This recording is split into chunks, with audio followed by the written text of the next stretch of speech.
So hello guys.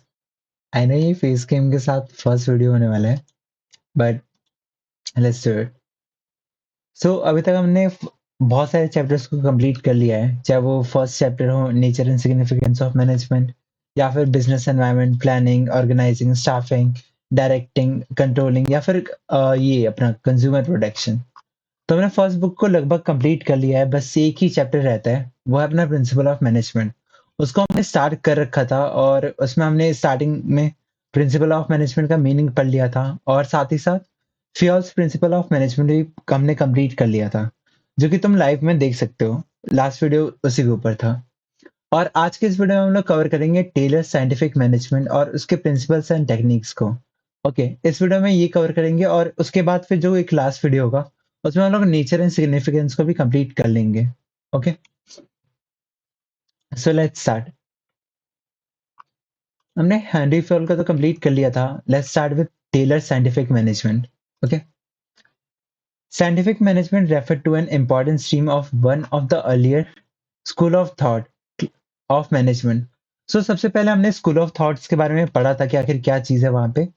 And wait, पहले मुझे ये सब हटाने दो। सो स्टार्टिंग स्टार्टिंग में फर्स्ट लेक्चर में हमने देखा था कि स्टार्टिंग एवोल्यूशन ऑफ मैनेजमेंट वाले ब्लू बॉक्स में कि 6 फेजेस थे अपने मैनेजमेंट के। अपना जैसे यहाँ पे देख सकते हैं, अर्ली पर्सपेक्टिव, फिर क्लासिकल मैनेजमेंट। और इसी में से जो क्लासिकल मैनेजमेंट था, इसी में से हमारे 3 लोग सामने आते हैं। एक अपना F.W. टेलर, फिर हेनरी फ्योल और मैक्स वेबर। मैक्स वेबर के बारे में तो हम लोग पढ़ने नहीं वाले, हेनरी फ्योल के बारे में हमने पढ़ लिया था। और ये अपना टेलर, जिसके बारे में हम लोग अभी पढ़ने वाले हैं। ओके, तो ये लोग बिलोंग करते हैं अपने classical school of thought. School of thought मतलब वही कैटेगरी वाले बंदे। ठीक है, एक तो अपना साइंटिफिक मैनेजमेंट है, मतलब टेलर वाला। फिर other two stream belonging to classical school are Fayol's administrative theory. जो हमने फ्योल का पढ़ लिया था वो एक इंक्लूड होता है, और साथ ही साथ मैक्स वेबर्स ब्यूरोक्रेसी। तुम्हें ये तीनों नाम याद रखना पड़ेगा कि आखिर किसका क्या है। टेलर का साइंटिफिक, और फ्योल का एडमिनिस्ट्रेटिव, और मैक्स वेबर का bureaucracy. Okay, so we will not be describing bureaucracy here. A discussion of fuel principle, however, will be followed discussion of scientific management. So जो चीज हम लोग अभी बाद में पढ़ने वाले थे, हमने पहले ही पढ़ लिया था हैंडी फ्यूल का। तो वही चीज है यहाँ पे। एक यहाँ पे एक ब्लू बॉक्स दे रखा है जहाँ पे हमारे फेडरिक विल्सन टेलर, जो कि F.W. टेलर का पूरा नाम है, उनके बारे में हमें सब कुछ बता रखा है कि वो कब पैदा हुए थे, कब मरे थे, और क्या प्रोफेशन था, एजुकेशन, ये सब कुछ हमें बता रखा है। ओके, इसे एक बार पढ़ लेते हैं सर। अ, ये पहले तो पूरे ब्लू बॉक्स तुम्हें याद रखना पड़ेगा, यहाँ से क्वेश्चन आ जाते हैं और बहुत बार आए भी हैं। पहले यहाँ से पैराग्राफ देख लेते हैं। Frederick Wilson Winslow Taylor, March 20 1856 and March 21 1915। So ये बंदा पैदा होता है 1856 को और मर गया था 1915 को। ठीक है, was an American mechanical engineering. बेचारा अमेरिकन मैकेनिकल इंजीनियर था, who sought to improve industrial efficiency. इसको लगता था कि हाँ, मुझे अपने इंडस्ट्री की एफिशिएंसी बढ़ानी है। In 1874 he became an apprentice machinist. ये कौन होता है? ये एक पर्सन होता है जो कि अपने सीनियर को देख के सीखता है। जो भी उसके फील्ड में जो भी एक मास्टर होता है, उसको देखता है कि वो काम कैसे करता है, और उसी को देख के वो बंदा सीखता है। तो एक टाइम पे वो बंदा इस लेवल पे काम कर रहा था। Learning factory condition at the grass root level. वो अपने फैक्ट्री की कंडीशन को एकदम बेसिक लेवल पे समझता था कि आखिर वहां पे क्या चल रहा है, क्या नहीं चल रहा। He earned a degree in mechanical engineering. He was one of the intellectual leader of the efficiency movement and was highly influential in reshaping the factory system of production. खैर ये बंदा जैसा भी था, ये बहुत ही ज्यादा इंटेलेक्चुअल, इसके पास बहुत ज्यादा दिमाग था। और जो भी आज हम लोग फैक्ट्री सिस्टम में देखते हैं, वहां पे बहुत सारे प्रिंसिपल्स अप्लाई होते हैं और बहुत सारी चीजें अप्लाई होती है। तो उसमें टेलर का बहुत ज्यादा ही रोल है। Okay, you must appreciate that he belong to the era of industry revolution. Priyanka बंद कर ले। You must appreciate that he belonged to the era of industrial revolution characterized by mass production. अगर हम लोग देखें तो टेलर जो है वो इंडस्ट्रियल रेवोल्यूशन के टाइम्स पे बिलोंग करता था। इंडस्ट्रियल रेवोल्यूशन वो समय था जब सारे सामान जो है वो एकदम मास प्रोडक्शन स्टार्ट हो रखा था हर चीज़ का। फैक्ट्रीज़ आ रखी थी और हर चीज़ एकदम मास लेवल पे प्रोड्यूस हो रहा था। मालूम है तुम्हें लग रहा होगा कि यहाँ पे ये सारी चीज़ें मैंने मार्क क्यों कर रखा है? तो मैं बताता हूँ। मैंने 11:30 बजे परसों या फिर उससे 1 दिन पहले मैंने रिकॉर्ड करना स्टार्ट करा था पूरा ये साइंटिफिक मैनेजमेंट वाला पार्ट। 2 घंटे की रिकॉर्डिंग हुई थी। फिर बाद में मुझे पता चलता है कि साउंड ही नहीं है उसमें। तो अगेन ये चीज़ मैं फिर से रिकॉर्ड कर रहा हूँ। तो चलो कोई नहीं, होता रहता है ये तो।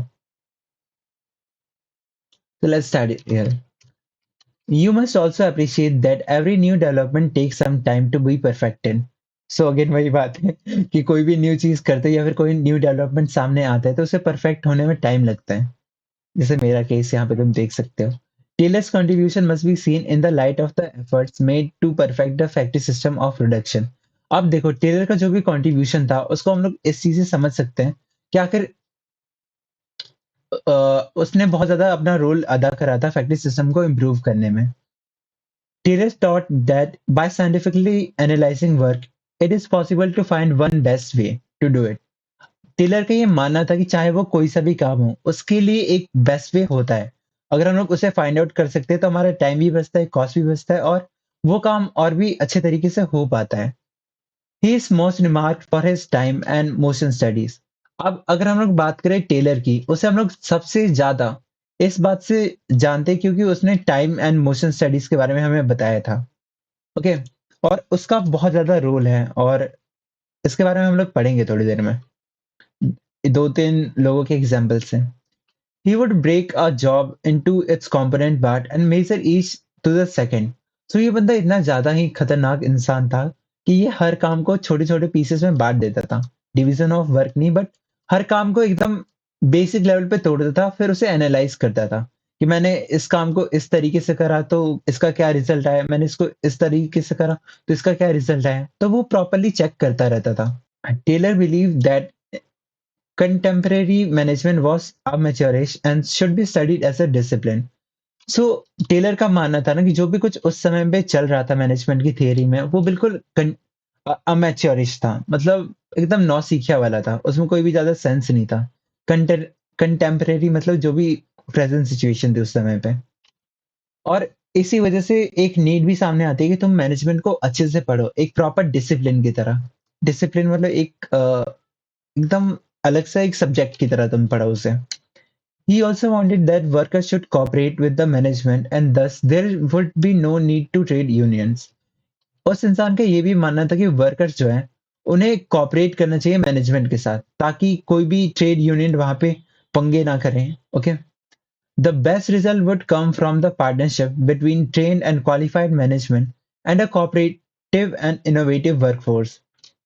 जो भी अपनी कंपनी का बेस्ट रिजल्ट होता है ना, वो तभी आ पाएगा जब तुम्हारे पास एक ट्रेन्ड एम्प्लॉय होगा और क्वालिफाइड मैनेजमेंट होगा। साथ ही साथ कुछ ऐसे वर्कफोर्स होंगे जिनके अंदर इनोवेशन होगा, इनोवेटिव माइंड होगा उनका और कोऑपरेट करने के लिए राजी रहेंगे वो लोग। इन शॉर्ट दोनों को एक दूसरे की जरूरत को समझना चाहिए और ये भी समझना चाहिए कि दोनों ही जरूरी है हमारे कंपनी के लिए। He is known as he is known for the coinage of the term scientific management. अगर हम लोग बात करें टेलर की तो उसी बंदे ने साइंटिफिक मैनेजमेंट ये जो टर्म है इसको सामने लाया था। और कहाँ पे? इसकी एक बुक थी, the principle of scientific management, जो कि पब्लिश की गई थी 1911 में। Okay, very important. After being fired from Bethlehem Steel Company he wrote a book shop floor which sold well. So जब इसको इसकी कंपनी से निकाल दिया गया, ओके, तो फिर इसने एक बुक लिखी थी शॉप फ्लोर करके और वो बहुत ज्यादा अच्छे लेवल पे बिकी थी। तो इस बुक को भी तुम्हें याद रखना पड़ेगा नाम।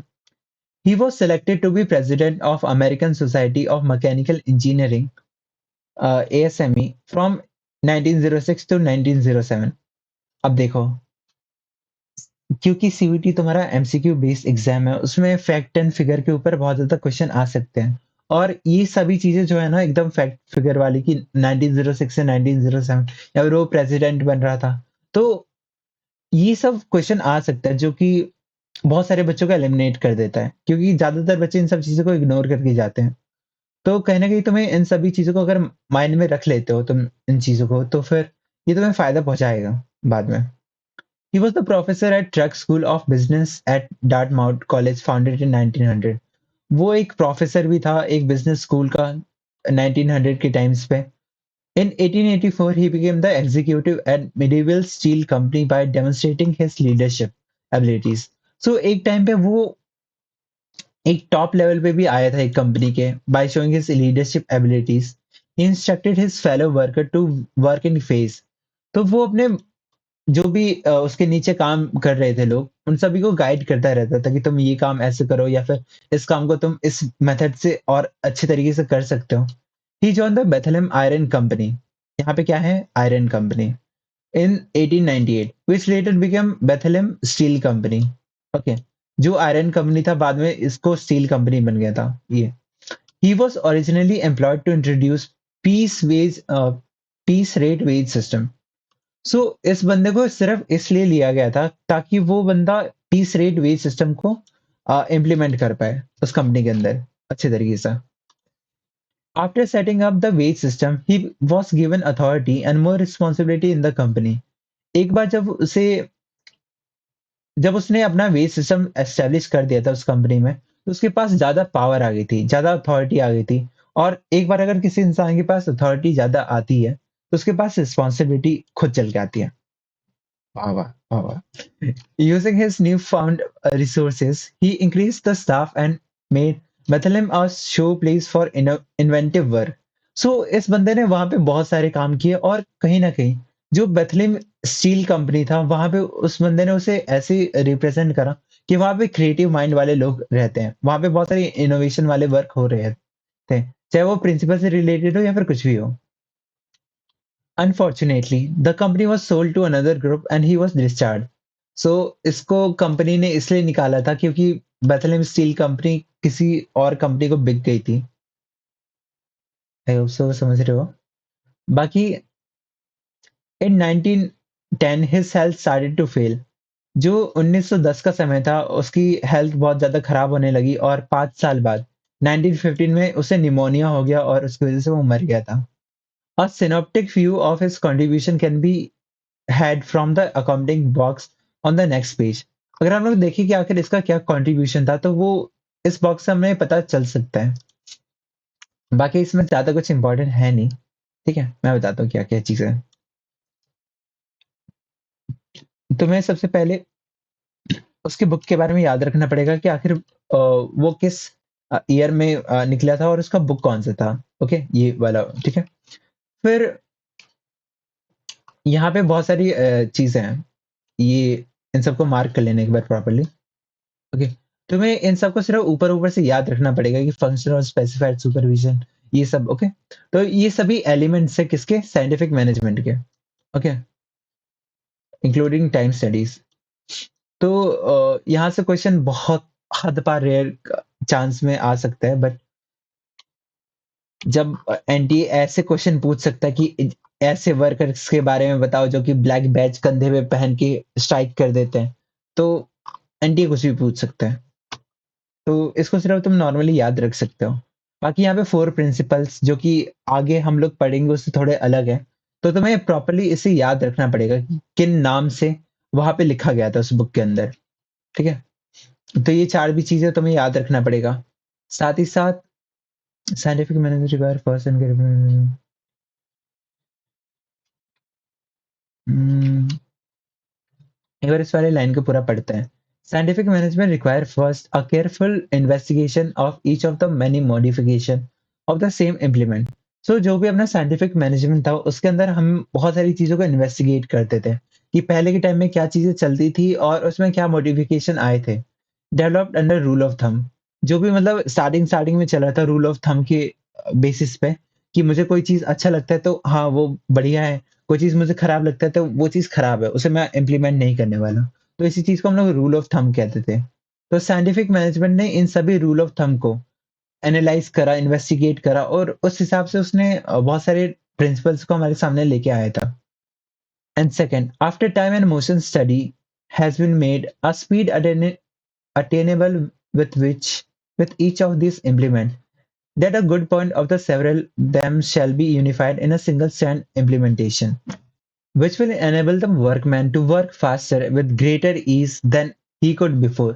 So जो भी कुछ इसने इन्वेस्टिगेट करा था, उसके बाद जो कुछ भी उसने सामने रखा था, उसकी वजह से अपने वर्कमैन जो भी थे, वो अपने काम को और भी फास्ट वे से और आसानी से कर पा रहे थे. This one implemented. This then is adopted as standard in places of many different kind before in use.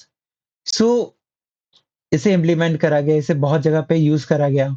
It remains standard for all workmen to use until superseded by implement which has been shown through motion and time studies to be still better. So इन सभी processes को इसलिए implement करा गया है ताकि अपनी performance बढ़ सके, चाहे वो मोशन या फिर टाइम स्टडी कुछ भी हो. ओके, तो मेन इसमें बस यही चीज था, सही बताता हूँ, जो मैंने स्टार्टिंग स्टार्टिंग में मेंशन कर दिया था. ये ओके. सो अब हम लोग फाइनली स्टार्ट करेंगे proper principal of scientific management के बारे में कि आखिर इसके अंदर क्या क्या चीजें आ रही हैं. In the earlier days of industry revolution, in the absence of an established theory of factory organization, जब एकदम इंडस्ट्रियल रेवोल्यूशन जो स्टार्ट ही हुआ था, जहां पे फैक्ट्रीज की अभी भी कमी थी, तो फैक्ट्री ओनर्स और manager relied on personal judgement in attaining the problem they confront in the course of managing their work. So उस समय पे जब फैक्ट्री सिर्फ बनी थी, मतलब बनना स्टार्ट हो रही थी इंडस्ट्री रेवोल्यूशन के टाइम पे, तो जितनी भी प्रॉब्लम सामने आती थी ना, तो उसे मैनेजर्स अपने पर्सनल जजमेंट के बेसिस पे उसको डील करते थे कि मुझे लगता है कि इस सिचुएशन से मैं ये करूंगा तो ये हो जाएगा. तो ऐसे थॉट्स प्रोसेस उनके दिमाग में चलता रहता था और उसी बेसिस पे वो लोग डिसीजन लेते थे. This is what we refer to as rule of thumb. और इसी चीज को हम लोग रूल ऑफ थंब कहते हैं. रूल ऑफ थंब मतलब कि कोई चीज मुझे अच्छा लगता है तो मैं उसे इम्प्लीमेंट करूंगा, कोई चीज मुझे बुरा लगता है तो मैं उसे इम्प्लीमेंट नहीं करूंगा. Managing factories by rule of thumb enables them to handle the situation as they arose. Although कि कोई भी बंदा अपने पर्सनल जजमेंट से उस सिचुएशन को डील कर रहा है, वो डील तो एक बार कर पा रहे हैं, लेकिन वहां पे एक लिमिटेशन आता है, वो है ट्रायल एंड एरर का. तुम्हें नहीं पता है एट द इनिशियल फेज की आखिर अगर मैं ये चीज अप्लाई करता हूँ तो इसका क्या रिजल्ट होगा. तो वहां पे ट्रायल एंड एरर वाला चीज आ जाता है कि हो सकता है कि वो अच्छा हो सकता है वो बुरा हो, मतलब तुम 50-50% वाले सिचुएशन में आ रखे हो. ओके, अगर तुम्हें एक प्रॉपर प्रिंसिपल पता है कि अच्छा मैं ये करता तो ये हो जाता, तो वहां पे एक बार को तुम 80-20 में खड़े हो कि 80% मेरा काम बन सकता है, 20% खराब हो सकता है. लेकिन यहाँ पे क्लियर तुम 50-50 पे खड़े हो सकता है कि खराब हो जाए, हो सकता है कि अच्छा हो जाए. ओके, तो रूल ऑफ थंब इसीलिए इतना सही नहीं था. और एक चीज यहाँ पे मार्क कर लेना कि रूल ऑफ थंब का एक लिमिटेशन था, ट्रायल एंड एरर. फिर for their experience to be emulated, it was important to know what work and why does it work. एक बार को हमें पहले सोचना पड़ता है कि आखिर क्या काम. ओके, सबसे पहले हमें ये चीज समझना पड़ेगा कि आखिर क्या काम करता है और वो काम क्यों करता है. ओके, आखिर कौन सी टेक्निक्स काम करती है और वो क्यों करती है, ये चीज हमें समझना पड़ेगा. For this there was a need to follow an approach that was based on the method of science defining a problem. देखो, अब इससे पहले कि हम लोग ये चीज करेंगे कि आखिर क्या काम करता है और क्यों काम करता है, तो ये प्रॉपर्ली कहीं ना कहीं साइंस के ऊपर बेस्ड है. कहीं ना कहीं हम लोग एक्सपेरिमेंट कर रहे हैं, इन्वेस्टिगेशन कर रहे हैं, है ना, जहाँ पे हम लोग पहले प्रॉब्लम को डिफाइन कर रहे हैं, फिर उसमें अल्टरनेटिव सॉल्यूशन देख रहे हैं कि ये सिचुएशन है, इसको मैं इस तरीके से भी डील कर सकता हूँ, ऐसे भी डील कर सकता हूँ और इस वे में भी डील कर सकता हूँ. फिर हर चीज के कॉन्सिक्वेंसेस देखते हैं कि आखिर अगर मैंने ये अप्लाई करा तो इसके क्या नुकसान होंगे, क्या फायदा होगा, ये हम लोग हर सिचुएशन के साथ देखते हैं. फिर एक बार किसी एक सिचुएशन को अगर हम लोग अप्लाई करते हैं, फिर उसको हम लोग कंटिन्यूअसली मॉनिटर करते हैं, उसके प्रोग्रेस को देखते हैं, फिर एट द एंड उसके वो कितना फायदेमंद रहा या फिर कितना नुकसान वाला चीज रहा, वो हम लोग कंक्लूजन में डिफाइन करते हैं. ओके, ये चीज है.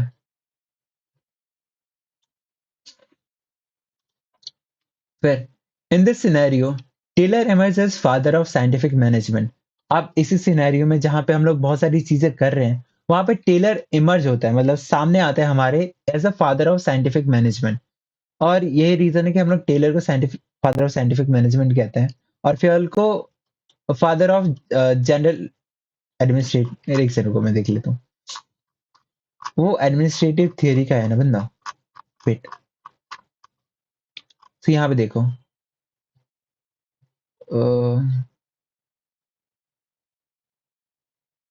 यहाँ पे नहीं लिखा। उसे जनरल थियरी ऑफ एडमिनिस्ट्रेशन का फादर कह सकते हो उसे। मतलब एडमिनिस्ट्रेशन जहाँ पे आता है और फादर जैसा कोई सेंस आता है तो तुम रिलेट कर सकते हो हेनरी फ्योल से। वेट देखते हैं। ये तो ये स्क्रीन ब्लैक व्हाइट होता रहता है। द कहाँ है? Okay. He propose scientific management as oppress oppose to rule of thumb. Taylor ने साइंटिफिक मैनेजमेंट को सामने रखा था और as opposite of rule of thumb कि कोई भी बंदा अपने पर्सनल जजमेंट के बेसिस पे कोई डिसीजन ना ले। He broke up human activities into smaller parts and found out how it could be done effectively. उसने सभी कामों को छोटे-छोटे पीसेस में तोड़ा और फिर देखा कि उस पर्टिकुलर काम के उस छोटे से पीस को हम लोग कैसे कर सकते हैं। Okay, it implies conducting business activities according to a standardized tool, method, trained personnel in order to increase the output, improve its quality, reduce cost and waste. तो उसने बहुत सारी चीजें करा था। हो सकता है कि उसने स्टैंडर्डाइज टूल इस्तेमाल करा था कि अगर मुझे ये काम करना है तो इस प्रॉपर स्पेसिफिकेशन के मुझे टूल चाहिए। हो सकता है कि उसने अपने जो भी पर्सनल थे मतलब एम्प्लॉयज थे उनको प्रॉपर ट्रेनिंग प्रोवाइड करी ताकि एट देन आउटपुट अपना बढ़ पाए और क्वालिटी बढ़ पाए या फिर कॉस्ट जो भी हम लोग यूज कर रहे थे, कॉस्ट जो भी हम लोग उसमें लगा रहे थे वो कम हो पाए। Okay, in the word of Taylor, scientific management means knowing exactly what you want men to do and seeing that they do it in the best and cheapest way. अगर हम टेलर की भाषा में बात करें तो साइंटिफिक मैनेजमेंट सिर्फ एक ऐसी चीज होता है जहां पे इंसानों को पता है कि आखिर उन्हें क्या करना है या फिर एक इंसान को पता है कि आखिर उसे अपने एम्प्लॉय से क्या करवाना है और वो भी एक बेस्ट और चीपेस्ट वे में जहां पे काम भी हो जाए और पैसे भी कम लगे। The Bethlehem Steel Company, where Taylor himself worked, achieved threefold increase in productivity by application of management principles. अगर हम लोग बात करते हैं टेलर की, ठीक है, टेलर की, तो जिस वो कंपनी में काम कर रहा था, वहां पे उसने साइंटिफिक मैनेजमेंट के प्रिंसिपल्स को अप्लाई करा और at the end three fold increase, मतलब 3x तुम्हारा प्रोडक्टिविटी बढ़ चुका था वहां पे। समझ रहे हो? चलो फिर एक बार हम लोग पढ़ ही लेते हैं कि आखिर ये है क्या। फर्स्ट है अपना science not rule of thumb. Taylor pioneered the introduction. Exen, Exen. Taylor pioneered the introduction of method of scientific inquiry into the domain of management practices. Taylor ही वो बंदा ऐसा था जिसने इंट्रोड्यूस करा था साइंटिफिक चीजों को, मतलब ऑब्जर्वेशन, एक्सपेरिमेंटेशन, इन्वेस्टिगेशन एक मैनेजमेंट वाली चीजों में। मतलब नॉर्मली लोग अपने दिमाग से काम करते हैं ना कि ये पर्टिकुलर सिचुएशन आया मैं कैसे डील करूंगा। वहीं भी बंदे ने ऐसे करा कि कोई एक बेस्ट वे हमें फाइंड करना है। We have already referred to the limitation of rule of thumb approach of the management. हमने ऑलरेडी पढ़ रखा है कि आखिर रूल ऑफ थंब का क्या लिमिटेशन होता है, वही ट्रायल एंड एरर वाला। As different manager would follow their indigenous rule of thumb, it is but a statement of obvious that all not be equally effective. अच्छा, एक मेन यही बात है कि अगर हम लोग देखते हैं कि सारे मैनेजर्स अगर अपने दिमाग से काम कर रहे हैं तो कोई भी इतना इफेक्टिव नहीं होगा। हो सकता है कि कोई बहुत ज्यादा एक्सट्रीम लेवल पे अच्छा हो सकता है कोई एकदम घटिया हो, उसकी थॉट्स एकदम घटिया हो। Okay, the Taylor believe that there was only one best method to maximise efficiency. So Taylor का सिंपल मानना था ना कि there is only one best way, सिर्फ एक बेस्ट तरीका है जिससे हम लोग अपनी एफिशिएंसी को मैक्सिमाइज कर सकते हैं। This method can be developed through study and analysis, और वो मेथड को हम लोग फाइंड आउट कर सकते हैं थ्रू स्टडी एंड एनालिसिस कि पहले ये सब चीजें होती थी फिर हमने उसे एनालाइज करा उसकी स्टडी करी फिर हमने एट द एंड कुछ कंक्लूजन लेके आ गए हम लोग। Okay, the matter so develop should substitute rule of thumb, analyse करके स्टडी करके जो भी हम लोग कंक्लूजन में लेके आते हैं, तो वो कहीं ना कहीं बेटर होता है अपने रूल ऑफ थंब से, क्योंकि उसमें थोड़ा बहुत रिलायबिलिटी होता है कि मैंने एक पर्टिकुलर सिचुएशन को मैंने मतलब पर्टिकुलर प्रिंसिपल को मैंने हजार तरीके से अप्लाई करके देखा, तो बहुत बार वो सक्सेसफुल हो गया, तो कहीं ना कहीं वो रूल ऑफ थंब से तो ज्यादा ही रिलायबल है ना। तो यही चीज है यहाँ पे। Throughout the organisation, scientific method involve investigation of traditional method throughout work study, unifying the best practice and developing a standard method. So scientific management के अंदर हम लोग इन्वेस्टिगेट करते हैं वही ट्रेडिशनल मेथड्स को, और एक बेस्ट वे को हम लोग फाइंड आउट करते हैं, और उसके बाद फिर हम लोग एक स्टैंडर्ड मेथड को बनाते हैं कि इस पर्टिकुलर सिचुएशन को हमें इस तरह से डील करना चाहिए। Okay, which would be follow throughout the organisation, सभी को सेम सिचुएशन को सेम तरीके से डील करना चाहिए। ओके, चाहिए। According to Taylor, even a small production activity like loading pick on iron loading pick of iron into box car can be scientifically planned and management. So इस बंदे के अंदर ये चीज था ना कि वो किसी भी चीज को एकदम पागल था, वो एकदम इस साइंटिफिक मैनेजमेंट को लेके, वो हर छोटी-छोटी चीज़ों को साइंटिफिक मैनेजमेंट की तरह देख सकता था। मान लो कि उसे अगर चाय भी पीनी है, यहाँ पे तुम्हारा कप रखा हुआ है, वो पहले देखेगा कि इसको उठाने के कितने हज़ार तरीके हैं। मैं ऐसे भी उठा सकता हूँ, मैं इसे घुमा-घुमा के उठा सकता हूँ। लेकिन एट द एंड वो कैसे करेगा? वो इसको डायरेक्टली अपने मुँह के पास लेके आ जाएगा। ओके, तो समझ सकते हो। सो सेम ऐसे एग्जांपल दे रखा है कि आखिर एक पिक को कैसे लोड करना है, अनलोड करना है, तो वो प्रॉपर्ली प्लानिंग या फिर मैनेजमेंट के साथ हम लोग कर सकते हैं। There can be result in tremendous saving of human energy as well as wastage of time and material. So ऐसा करने से क्या होता है ना कि ह्यूमन एनर्जी एक तो बचती है, और साथ ही साथ टाइम और मटेरियल दोनों ही बचता है अपना। The more sophisticated the process, greater would be the saving. So कोई भी काम जो होता है वो बहुत ज़्यादा कॉम्प्लेक्स होता है, बहुत ज़्यादा सोफिस्टिकेटेड, मतलब बहुत सारी चीज़ें उसमें इन्वॉल्व होती हैं। तो अगर वहाँ पे हम लोग प्रॉपर्ली प्लानिंग कर लेते हैं या फिर प्रॉपर्ली एक बेस्ट वे को फाइंड आउट कर लेते हैं, तो कहीं न कहीं वो बहुत अच्छी बात है हमारे लिए। बहुत ज़्यादा सेविंग्स करवा देते हैं हमारा। In the present context, the use of internet has brought about dramatic improvement in internal efficiencies and customer satisfaction. अगर हम लोग आज की बात करें तो जो भी हम लोग इंटरनेट का यूज करते हैं, तो उसने कहीं ना कहीं बहुत ज्यादा इंप्रूव कर रखा है अपने इंटरनल एफिशिएंसीज को और कस्टमर सेटिस्फेक्शन को। अब अगर तुम्हें रात के 12 बजे भी मैगी खाना है या फिर मोमोज खाना है या फिर पिज्जा खाना है या फिर पास्ता खाना है या फिर कुछ भी खाना है, तुम रात के 1-2 बजे भी ऑर्डर कर सकते हो। वो अलग बात है कि तुम्हारे पास पैसे नहीं है। सेकंड पॉइंट, अच्छा एक बार देख लो यहाँ पे क्या हाइलाइट कर सकते हो। वेट वेट वेट वेट, ये मेरा एनसीईआरटी है पहली बात तो। Where is this? तो यहाँ पे एक चीज देख लो। सबसे पहली बात कि टेलर ही वो बंदा था जिसने साइंटिफिक मैनेजमेंट को इंट्रोड्यूस करा था मैनेजमेंट थ्योरी के अंदर। फिर टेलर बिलीव कि हर काम को करने का एक बेस्ट तरीका हो सकता है, और जितना ज्यादा सोफिस्टिकेटेड वर्क होगा उतना ही ज्यादा हम लोग सेव कर पाएंगे। ओके, फिर हम लोग देखते हैं सेकंड पॉइंट को, harmony not Discord. Factory system of production imply that managers serve as a link between the owner and the worker. अगर हम लोग देखते हैं फैक्ट्री सिस्टम की, तो जो भी अपना मैनेजर होता है ना, वो वर्कर और ओनर के बीच में एक लिंक की तरह काम करता है। वो कैसे? समझो यहाँ पे।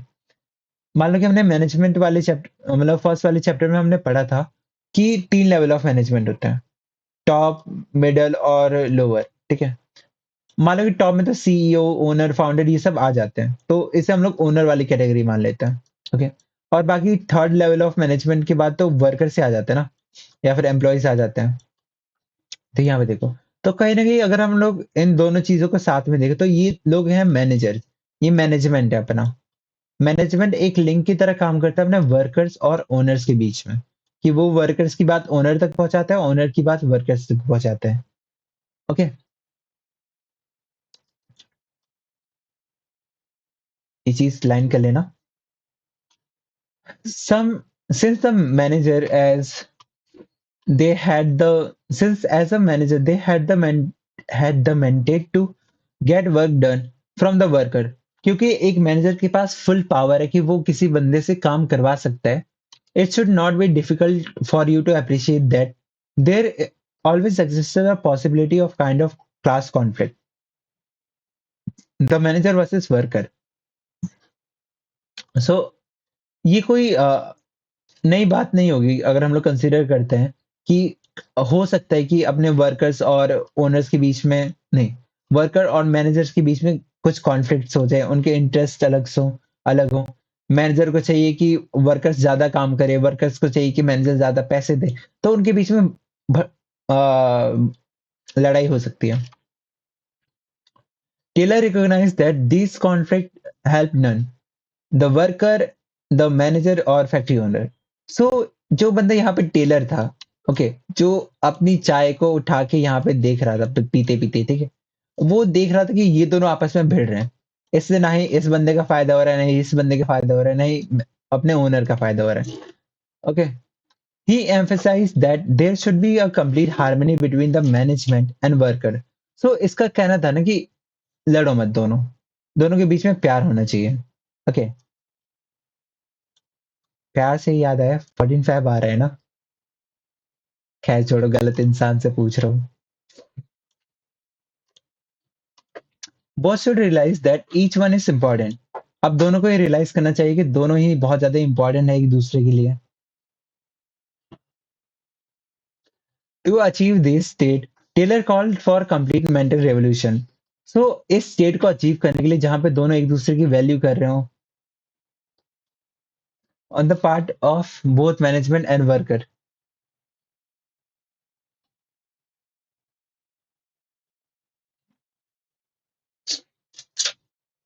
It means that management of the worker should transform their thinking. So in short अगर हम लोग देखें मेंटल रेवोल्यूशन का मतलब क्या है, कि अपना जो भी मैनेजर है या फिर मैनेजमेंट मैनेजमेंट है, मतलब मैनेजर्स लोग, उन्हें अपने और वर्कर्स, ठीक है, इन दोनों को अपने दिमाग को चेंज करना चाहिए. जो वर्कर यहाँ पे पैसे मांग रहा था, उसे पहले अपने दिमाग को ऐसे चेंज करना चाहिए कि अगर वो काम ज्यादा करता है तो कंपनी का फायदा होगा, कंपनी का फायदा होगा तो उसका फायदा होगा, मतलब सैलरी बढ़ेगी, बोनस मिलेगा, ये चीज. और जहाँ पे यहाँ पे मैनेजर था, उसे ये चीज समझना चाहिए कि अगर वो एम्प्लॉय को ज्यादा पैसे देता है तो एम्प्लॉय खुद से काम करेगा ना. तो यही चीज है, दोनों के एंड से समझदारी होनी चाहिए. In such a situation even trade union will not think of going on strike. अब दोनों ही खुश है तो क्या करेगी ट्रेड यूनियन.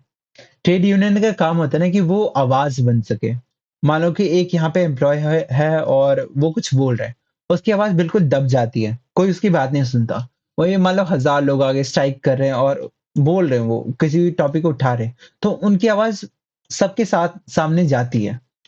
तो ये चीज है, ट्रेड यूनियन का काम होता है. लेकिन मान लो कि कोई प्रोटेस्ट करने आता ही नहीं है, तो क्या करेंगे ये लोग. ये चीज है. Management should share the gains of the company, if any, with the workers.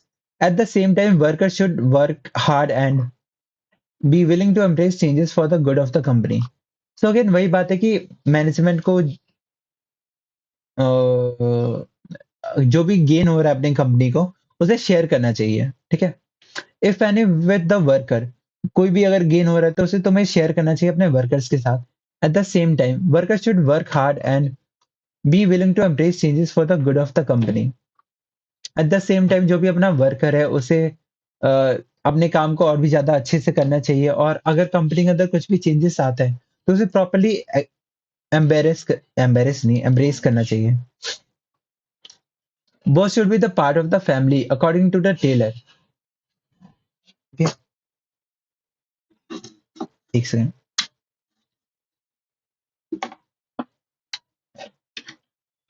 According to Taylor, scientific management has for its foundation the firm conviction that true interests of the two are one at the same. So Taylor का मानना था ना scientific management के through कि जो भी अपना worker है या फिर जो भी अपना ओनर है, उनका कहीं ना कहीं इंटरेस्ट जो है वो बिल्कुल सेम है.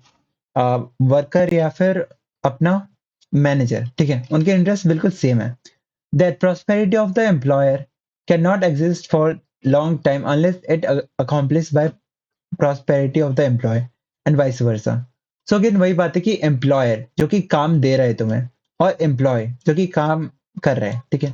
तो अनलेस एम्प्लॉय की नीड्स को एम्प्लॉयर सेटिस्फाई नहीं करता, तो काम नहीं चल सकता वहाँ पे, बिज़नेस ग्रो नहीं कर सकती।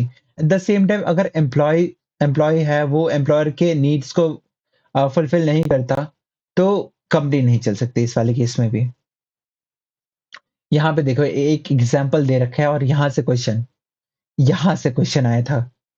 Japanese work culture is a classical example of such situation. जो अपना जापानीज वर्क कल्चर है वो इस एग्जाम्पल में प्रॉपर्ली फिट बैठता है। कैसे? इन Japanese companies paternalistic style of management is in practice. Japanese company के अंदर paternalistic style of management operate होता है। मतलब कि एम्प्लॉय जो है उसे रुको एम्प्लॉयर जो है वो एम्प्लॉय को अपना बेटा मानता है, बेटा बेटी मानता है, बच्चे मानता है। Okay, there is a complete openness between management and worker. वो लोग आपस में कुछ भी बात कर सकते हैं या फिर कुछ भी प्रॉपरली डिस्कस कर सकते हैं। उनके व्यूज दोनों एक दूसरे के व्यूज को रिस्पेक्ट करते हैं। If at all worker go on strike, अगर सभी वर्कर्स को स्ट्राइक पे जाना हो तो सभी ब्लैक बैज पहन लेते हैं। वो लोग ऐसा नहीं है कि धरना कर रहे हैं, वो फैक्ट्री के गेट को बंद कर रहे हैं या फिर कुछ कर रहे हैं। वो जाएंगे बाहर, वो अपने कंधे पे एक ब्लैक बैज पहनेंगे और ज्यादा काम करेंगे। उन्हें चाहिए कि जो उनके एम्प्लॉयर है, जो भी उनके सीनियर है, वो उनके ऊपर सिंपैथी शो करे। ये बंदा जहाँ 8 घंटे काम कर रहा था, आज 15 घंटे काम कर रहा है और हाथ में एक ब्लैक बैज पहन रखा है कि हाँ, मैं अपनी मर्ज़ी से नहीं कर रहा, मैं स्ट्राइक पे हूँ। तो ऐसा कुछ जापान में होता है। ओके, और देखो यहाँ पे 2 चीज़ें हैं। ये क्वेश्चन तुम्हारा लास्ट ईयर आया था 2025 में। क्यों आया था? क्या इसमें वैल्यू प्रोवाइड हुई? कुछ भी पता नहीं है। बट हाँ, आया था तो इम्पोर्टेंट है। ध्यान रख लेना थोड़ा बहुत। एनटीए कुछ भी कर लेता है, उसको कोई सेंस नहीं है। फिर third point, cooperation not individualism.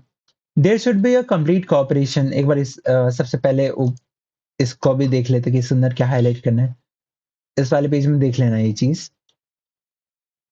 एक क्लास कॉन्फ्लिक्ट हो सकता है और दोनों को एक दूसरे की नीड समझनी चाहिए, मेंटल रेवोल्यूशन दोनों के एंड्स होना चाहिए और मैनेजमेंट को गेन शेयर करना चाहिए, वर्कर्स को चेंजेस को एक्सेप्ट करना चाहिए। फिर प्रॉस्पेरिटी ऑफ एम्प्लॉय अकेले नहीं हो सकता, दोनों को एक दूसरे की वैल्यू करेंगे तभी कुछ ना कुछ काम हो पाएगा। फिर जापानीज वर्क कल्चर के बारे में बताया गया कि वहाँ पे paternalistic style of management operate होता है।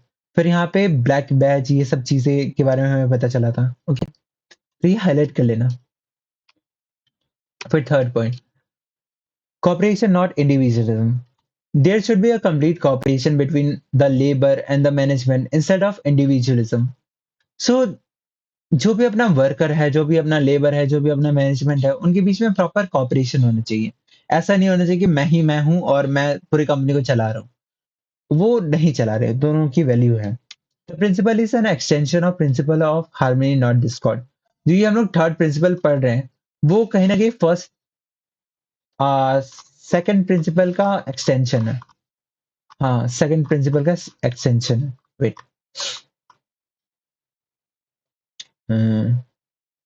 ये चीज इंपॉर्टेंट है, तुमसे पूछ सकते हैं कि which of the following is an extension of another scientific principle. तो वहां पे चारों ऑप्शन दे देगा और तुम्हें मार्क करना होगा। तो ये चीज याद रखना। Competition should be replace with cooperation. जो भी बीच में दोनों एक दूसरे को कंपटीशन मान रहे कि मुझे इससे ज्यादा आगे बढ़ना है या फिर मेरे साथ बुरा ना हो, तो उस चीज को हटा के उन्हें कॉपरेट करना चाहिए। अगर कोई कुछ करना चाहता है तो उसे हेल्प करो, उसे एंकरेज करो। Okay, both should realise that they need each other. दोनों को रियलाइज करना चाहिए कि दोनों को एक दूसरे की जरूरत है। For this management should not close its ear to any constructive suggestion made by the employees. अब देखो इस चीज के लिए जो भी अपना मैनेजमेंट है उसे अपने कान को बंद नहीं करना। अगर एम्प्लॉयज तुम्हारे पास आ रहे कुछ कंस्ट्रक्टिव सजेशन दे रहे हैं कि ये अप्लाई करके तुम्हारा बिजनेस और भी ग्रो कर सकता है, तो तुम्हें अपने कानों को ऐसे बंद नहीं करना। तुम्हें उनकी बातें सुननी है, उसको अप्लाई कर, तुम्हें अच्छा लगता है तुम उसे अप्लाई कर सकते हो। और साथ ही साथ उन्हें रिवॉर्ड्स दो, उनको एनकरेज करो कि हाँ तुमने बहुत अच्छा सजेशन दिया है, जिसने कॉस्ट को बहुत ही नेक्स्ट लेवल पे कम कर दिया। Okay, they should B part of management. अब जो बंदा इतना एक्सट्रीम लेवल का सजेशन दे रहा है उसे मैनेजमेंट का पार्ट बना देना चाहिए। और साथ ही साथ ये भी हमें देखना चाहिए कि जो भी अपने वर्कर्स हैं, ओके, तो उनके सजेशन को हम लोग थोड़ा कंसीडर करें। उनके सजेशन को हम लोग कॉन्फिडेंस मिलाएं, मतलब अपने नजरों में लेके आए पहले। कॉन्फिडेंस मतलब कह सकते हैं गुड फेथ टाइप का। Eight the same time, workers should desist from going on strike and making unreasonable demand to the management. At the same time, workers को भी समझना चाहिए कि बार-बार स्ट्राइक करने से कुछ नहीं होता। उन्हें फालतू की डिमांड भी नहीं करनी चाहिए कि मुझे मेरी सैलरी में 1 लाख की हाइक कर दो या फिर कुछ एक्स्ट्रा दे दो। ये सब चीज़ें नहीं करना चाहिए उन्हें। मतलब अनरीज़नेबल ना हो। अगर कोई बेसिक नीड है तो वो तो होनी चाहिए। In fact, there will be an open communication system and goodwill. There will be no need for even a trade union. अब मान लो कि तुम्हारी कंपनी का बहुत बढ़िया गुडविल है, तुम्हारी कंपनी को लोग जानते हैं एंड उसकी रिस्पेक्ट करते हैं, तो वहां पे ट्रेड यूनियन की जरूरत नहीं पड़ती। एक बार को गुडविल क्यों है? हम लोग टाटा के बारे में सुनते हैं इतना कुछ। उनकी गुडविल इसलिए है क्योंकि वो वर्कर्स का भी बहुत अच्छे से ध्यान रखते हैं। और जहां पे वर्कर्स का ध्यान रखा जाता है वहां पे ट्रेड यूनियन की जरूरत नहीं पड़ती। Paternal, Paternalistic style of management whereby the employees take care of the need of employee, जहाँ पे एम्प्लॉयज की नीड को टेक केयर करा जाता है एम्प्लॉयर के द्वारा, तो उसे हम लोग पैटर्नलिस्टिक स्टाइल ऑफ मैनेजमेंट कहते हैं। इसका प्राइम एग्जांपल टाटा था। टाटा ग्रुप्स थे, ठीक है, जन रेड एंड टाटा से would be prevail in case of Japanese companies. और यही case paternalistic style of management Japan में भी बहुत ज्यादा पॉपुलर है। Okay, according to Taylor, there should be an almost equal division of work and responsibility between worker and management. अगर हम लोग बात करें टेलर की, तो प्रॉपर डिवीजन होना चाहिए काम का। अगर कोई चीज ज्यादा दिमाग का है तो उसे मैनेजर को सौंप दो। अगर कोई ज्यादा फिजिकल लेबर है तो उसे तुम वर्कर्स को सौंप दो। All the day long the management should work almost side by side with the worker, helping, encouraging and smoothing the way for them. And eight the same time दोनों को एक दूसरे की वैल्यू समझ में आनी चाहिए। अगर मान लो अगर तुम मैनेजर से तुम दिहाड़ी करवा रहे हो, ओके, उससे तुम सामान उठवा रहे हो, तो उसे पता चल जाएगा कि वर्कर्स कितना मेहनत करते हैं। वही तुम वर्कर्स को तुम दिमाग से चलाने का काम दे दो, तो तुम उन्हें खुद रियलाइज हो जाएगा कि ये इतना आसान नहीं है जितना वो सोचते हैं। तो यही बात है कि दोनों को काम करना है, साथ में ही करना है, अपनी कंपनी को साथ में ही ग्रो करना है। फिर हम लोग देखते हैं फोर्थ पॉइंट को, development of each and every person to his or her greatest efficiency and prosperity. हमें हर इंसान को एटलीस्ट इतना कैपेबल बना देना चाहिए कि वो अपने ग्रेटेस्ट एफिशिएंसी, ग्रेटेस्ट पोटेंशियल पे अपने आप को रिप्रेजेंट कर पाए। Industrial efficiency depend on larger extent of personal competencies. जो भी अपने इंडस्ट्री की एफिशिएंसी होती है कि आखिर वो कितना अच्छे से काम कर पाता है या फिर कुछ भी, वो डिपेंड करता है एक पर्सन की कॉम्पिटेंसी में, उसकी एबिलिटी में, उसके इंटेलिजेंस, नॉलेज, कैपेबिलिटी, एबिलिटी, जो भी है, ठीक है, इन सब पे डिपेंड करता है। As such, scientific management also stood for worker development. At the same time, जो भी अपना scientific management है, वो stand out करता है वहाँ पे, ताकि workers का भी development हो सके। Worker training was essential also to learn the best method. अगर हम लोग किसी वर्कर को क्यों ट्रेन कर रहे हैं, क्या हमें उसका फायदा देखना है? एक एस्पेक्ट हो सकता है कि हाँ, हम लोग ज्यादा अच्छे इंसान हैं, हमें वर्कर्स का फायदा देखना है, लेकिन सब लोग ऐसे नहीं होते हैं। नॉर्मली कोई वर्कर्स को इसलिए ट्रेनिंग प्रोवाइड करता है ताकि वर्कर्स जो है वो एक पर्टिकुलर मेथड को सीख पाए। और अगर वो पर्टिकुलर मेथड को सीख लेते हैं तो कहीं ना कहीं वो अपने काम को और भी अच्छे से कर पाते हैं। और वहां पे कॉस्ट भी बचता है, टाइम भी बचता है, एंड कहीं ना कहीं अपनी कंपनी को बहुत ज्यादा ही लेवल पे फायदा होता है। Okay, Taylor was Taylor was of the view that concern for efficiency could be built in right from the process of employee selection. Okay, right from the process of employee selection. So again, Taylor का मानना था कि जो भी अपने company के अंदर efficiency है उसको हम लोग राइट फ्रॉम द, जब हम लोग एम्प्लॉयज को सेलेक्ट कर रहे थे, जब हम लोग एम्प्लॉयज को अपने कंपनी के अंदर ला रहे थे स्टाफिंग वाले प्रोसेस में, तभी से अपने एफिशिएंसी को मेंटेन करने का प्रोसेस स्टार्ट हो चुका था। Each person should be scientifically selected. कोई भी बंदा वहां पे आता है उसे हमें प्रॉपरली साइंटिफिकली सेलेक्ट करना चाहिए। साइंटिफिकली कैसे? क्या उसमें एक्सपेरिमेंट करने हैं? नहीं। एक प्रॉपर हमें मेथड को फॉलो करना है। एक प्रॉपर हमें रिक्वायरमेंट्स को देखना है कि उसका क्या क्वालिफिकेशन है, क्या उसमें स्किल्स हैं, कितना वो कितना उसका एप्टीट्यूड है। ओके, ये सब चीजें। To increase efficiency they should be given the required training. अब एक बार को अगर हमें एम्प्लॉयज का एफिशिएंसी बढ़ाना है तो हमें उन्हें प्रॉपर ट्रेनिंग भी प्रोवाइड करनी चाहिए। Efficient employ would produce more and earn more. अगर कोई एम्प्लॉय है जिसे अच्छे से ट्रेनिंग मिल रखी है और उसे पता है कि किस काम को कैसे करना है, तो वो कहीं ना कहीं हमारे कंपनी के अंदर प्रोड्यूस ज्यादा कर पाएगा, ज्यादा प्रोडक्शन कर पाएगा और साथ ही साथ अपने लिए ज्यादा कमा पाएगा। तो यहाँ पे तुम देख सकते हो कि यहाँ पे प्रोड्यूस मोर से कंपनी का फायदा हो रहा है और अर्न मोर से उस बंदे का फायदा हो रहा है। This will ensure there greatest efficiency and prosperity for both companies and worker. और जो ये चीज है ना वो एंश्योर करेगी कि कंपनी का भी फायदा हो और वर्कर का भी फायदा हो। From the foregoing discussion it is clear that Taylor was an ardent supporter of use of scientific method of production in business। सो जो भी हमने ऊपर कुछ पढ़ा था उससे हम लोग देख सकते हैं कि टेलर जितनी सारी बातें कह रहा है, जो चाय को भी ऐसे पी रहा है, तो वो साइंटिफिक मैनेजमेंट का एक कट्टर सपोर्टर था कि कुछ भी करो लेकिन वहां पे कोई ना कोई भी एक बेस्ट मेथड को फाइंड आउट करो और उसी तरीके से करो तुम। ओके, तो अगेन यहाँ पे अगर तुम्हें हाईलाइट करना है तो मैं बता देता हूँ। सबसे पहले थर्ड पॉइंट पे ये एक्सटेंशन वाली बात, फिर मैनेजमेंट को कंस्ट्रक्टिव सजेशन के लिए कंस्ट्रक्टिव सजेशन को सुनना चाहिए और रिवॉर्ड देना चाहिए। फिर वर्कर्स को भी ऐसे स्ट्राइक पे जाने से खुद को रोकना चाहिए। पेरेंटलिस्टिक स्टाइल जापान में लागू होता है। ओके, ये सब चीजें हैं। There should be equal division of work and तो ये वाली चीज भी है। ये वाली इंपॉर्टेंट चीज है, इसको भी तो मार्क कर लेना कि ये किस पॉइंट से रिलेट करता है, कॉपरेशन एंड इंडिविजुअलिज्म।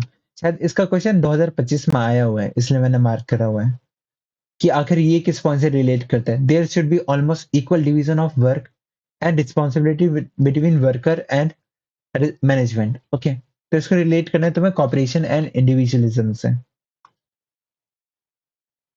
फिर फोर्थ पॉइंट देखो। फोर्थ पॉइंट में तुम्हें मेनली यही करना है कि एफिशिएंसी जो है वो right from the process of selection हम लोग देख सकते हैं, वहां से वहीं से चीजें स्टार्ट हो जाती हैं। अब देखो, हेनरी फॉल ने 14 प्रिंसिपल्स निकाले थे। टेलर क्या 4 पे ही शांत हो जाएगा? नहीं। उसने कहा कि ठीक है, मैंने कम प्रिंसिपल्स निकाले, 4 मैंने होमवर्क दिए हैं तुम्हें, लेकिन उस होमवर्क के अंदर तुम्हें हर होमवर्क के अंदर 100 क्वेश्चंस करने हैं। मतलब उसके अलग से टेक्निक्स यहाँ पे आ रखी है। Techniques of scientific management. Let us now discuss techniques as specified by him।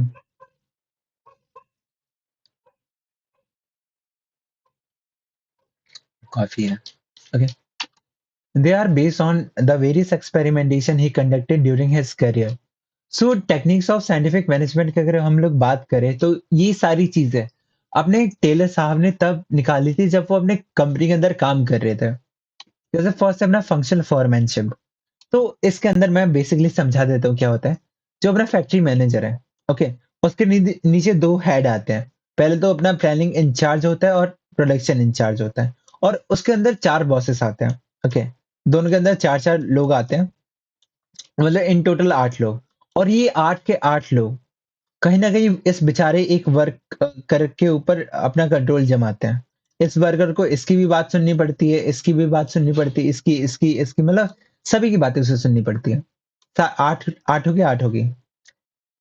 लेकिन तुमने अगर हेनरी फॉल वाला प्रिंसिपल पढ़ा होगा यूनिटी ऑफ कमांड का, जहाँ पे एक बंदे को सिर्फ एक बंदा ऑर्डर दे सकता है। ओके, तो तुम यहाँ पे क्लियरली नोटिस कर सकते हो कि ये वाला जो भी प्रिंसिपल था, यूनिटी ऑफ कमांड वाला, वो यहाँ पे वॉयलेट हो रहा है। ओके, तो ये क्वेश्चन आता है कि कौन सा वो टेक्निक है या फिर साइंटिफिक चीज है जो कि वॉयलेट करता है एक हेनरी फॉल के प्रिंसिपल को। तो वहां पे तुम देख सकते हो functional foremanship, unity of command. क्या लिख रहा था मैं? कमांड। ओके, तो फंक्शनल फोरमैनशिप इसलिए स्पेशल हो जाता है। लेकिन ये है क्या, एक बार पढ़ते हैं इससे। In the factory system the foreman represent the managerial figure with the whom worker are face to face contact on the daily basis। अब देखो, अब देखो, वेरी इंपॉर्टेंट था, मैंने बताया था, तुम लिख लेते वैसे उसे। बट यहाँ पे देखो, एक बंदा है अपना टॉप लेवल ऑफ मैनेजमेंट, फिर अपना मिडिल लेवल ऑफ मैनेजमेंट, फिर आता है अपना सुपरवाइजरी। ओके, सुपरवाइजरी के अंदर हम लोग देखते हैं कि फोरमैन भी आते हैं। फर्स्ट वाले चैप्टर में तुमने पढ़ा होगा कि फोरमैन जो होता है वो बिलोंग करता है थर्ड वाले कैटेगरी से। ओके, इसके नीचे डायरेक्टली वर्कर्स आ जाते हैं जो काम कर रहे हैं बेचारे। ठीक है, तो कहीं ना कहीं जो अपना फोरमैन है ना, ये फोरमैन वो कहीं ना कहीं हमारे इस वर्कर के सामने ऐसा आता है कि वो मैनेजर है। दोनों का इंटरेक्शन डेली बेसिस पे होता रहता है। सिर्फ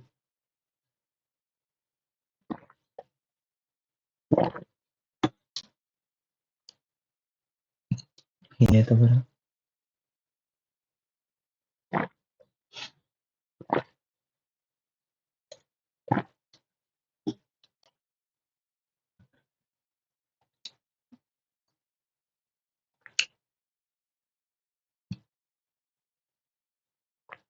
सो इन दिस केस फोरमैन जो होता है ना वो एक मैनेजर की तरह सामने आता है वर्कर के।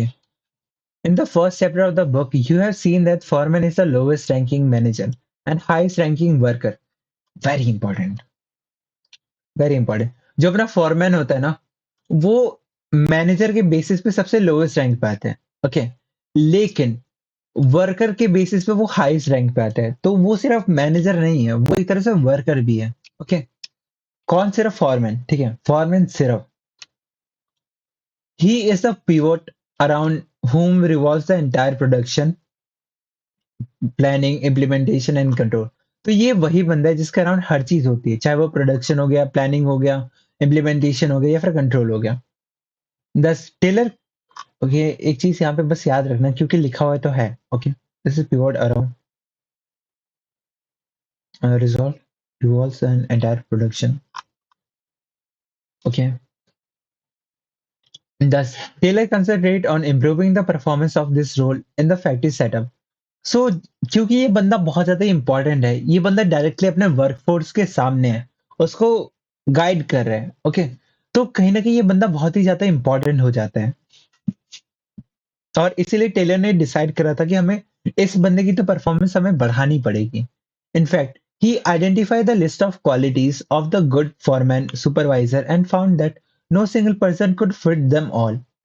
So इस बंदे ने प्रॉपर लिस्ट बनाया था कि एक इंसान के अंदर ये क्वालिटीज होना चाहिए ताकि वो एक बढ़िया सा फॉरमैन बन पाए। लेकिन उसे एक चीज से बहुत ज्यादा निराशा हुई कि किसी भी इंसान के अंदर वो सारी क्वालिटीज है ही नहीं। वही बात है ना कि एक इंसान के अंदर तुम हजार क्वालिटीज ढूंढने जाओगे तो नहीं मिलेगी। वो बंदा एक चीज में एक्सपर्ट है एंड उसी चीज को देख के तुम्हें उसे जज करना चाहिए। और सेम चीज यहाँ पे भी टेलर ने करा था। This promoted him to suggest functional foremanship through 8 person. जहां पे वो सोच रहा था कि एक ही इंसान जिसके अंदर सारे क्वालिटीज होंगे वो फॉरमैन बन के सबको गाइड करेगा, सारे वर्कर्स को गाइड करेगा। लेकिन जब उसने देखा कि किसी भी एक इंसान के पास ये सारी क्वालिटीज नहीं है, तो फिर उसने डिसाइड करा कि मैं 8 लोगों को मेरे सामने लेके आऊंगा और उन्हें पावर डिस्ट्रीब्यूट कर दूंगा। ठीक है, Taylor advocated separation of planning and execution function. Taylor ने सबसे पहले सजेस्ट करा कि जो भी अपना प्लानिंग का फंक्शन होता है और एग्जीक्यूशन का फंक्शन होता है, पहले तो उन्हें अलग अलग बांटो कि एक तरफ अपना दिमाग चल रहा है, एक तरफ अपना बॉडी चल रहा है। जैसे यहाँ पे भी उसने बांट रखा है, एक अपना प्लानिंग और एक है प्रोडक्शन मतलब execution incharge. Okay, this concept was extended to the lowest level और ऑफ द शॉप फ्लोर। जो भी ये कॉन्सेप्ट था ना वो एकदम लोएस्ट लेवल तक गया था। इसको भी हाईलाइट कर लेना, शॉप फ्लोर के। It is known as functional foremanship.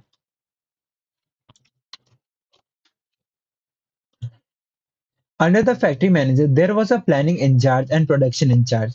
तो अगेन यही बात है कि एक फैक्ट्री मैनेजर के अंदर दो लोग काम करते हैं सबसे ऊपर, तो एक प्लानिंग इंचार्ज और एक प्रोडक्शन इंचार्ज। प्लानिंग वही प्लानिंग वाली चीजें संभालते हैं और प्रोडक्शन वाला एग्जीक्यूशन का संभालते हैं। Under planning incharge there are 4 personnel, namely instruction card clerk, route clerk, time and cost clerk, and disciplinarian.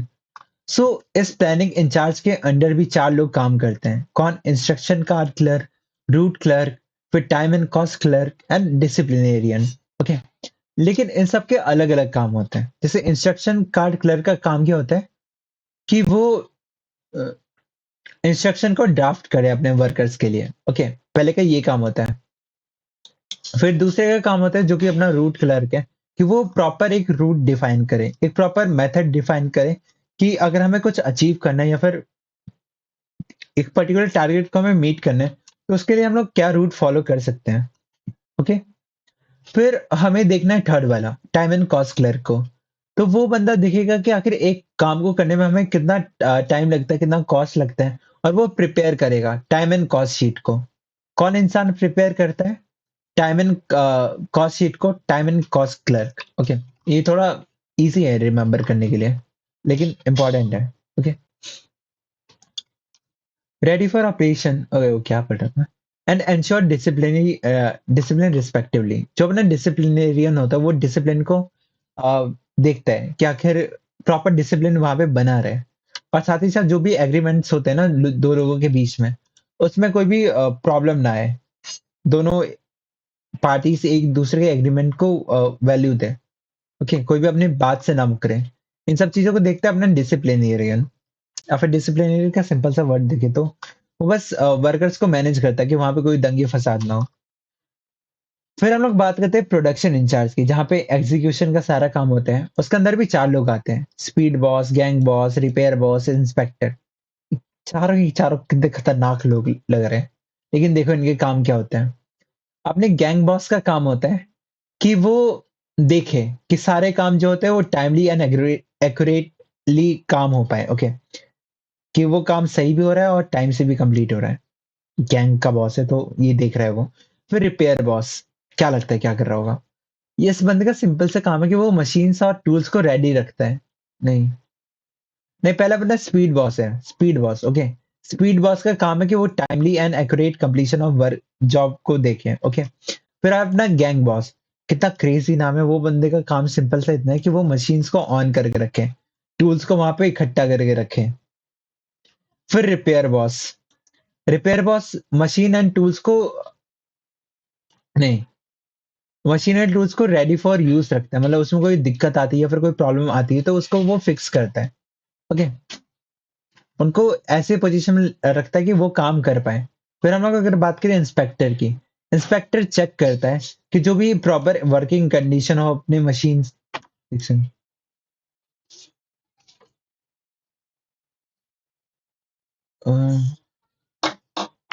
Condition, अरे यार मैं भूल। Tools ready for operation by work ensure proper working condition of machine and tools and okay. जो inspector का काम होता है ना, वो होता है चेक करे क्वालिटी ऑफ वर्क, कि आखिर अपना जो भी काम था वो कितना अच्छे से हो पाया है। ओके। तो ये काम है अपने डिसिप्लिनियर, नहीं, इंस्पेक्टर का। ओके। तो इन सभी के काम तुम्हें याद रखने पड़ेंगे कि आखिर कौन क्या काम करता है और कौन किस चीज का अंडर आता है। तो मैं यहाँ पे डायरेक्टली एक एमसीक्यू आ सकता है कि प्रोडक्शन इंचार्ज के अंदर कौन कौन लोग आते हैं। ठीक है।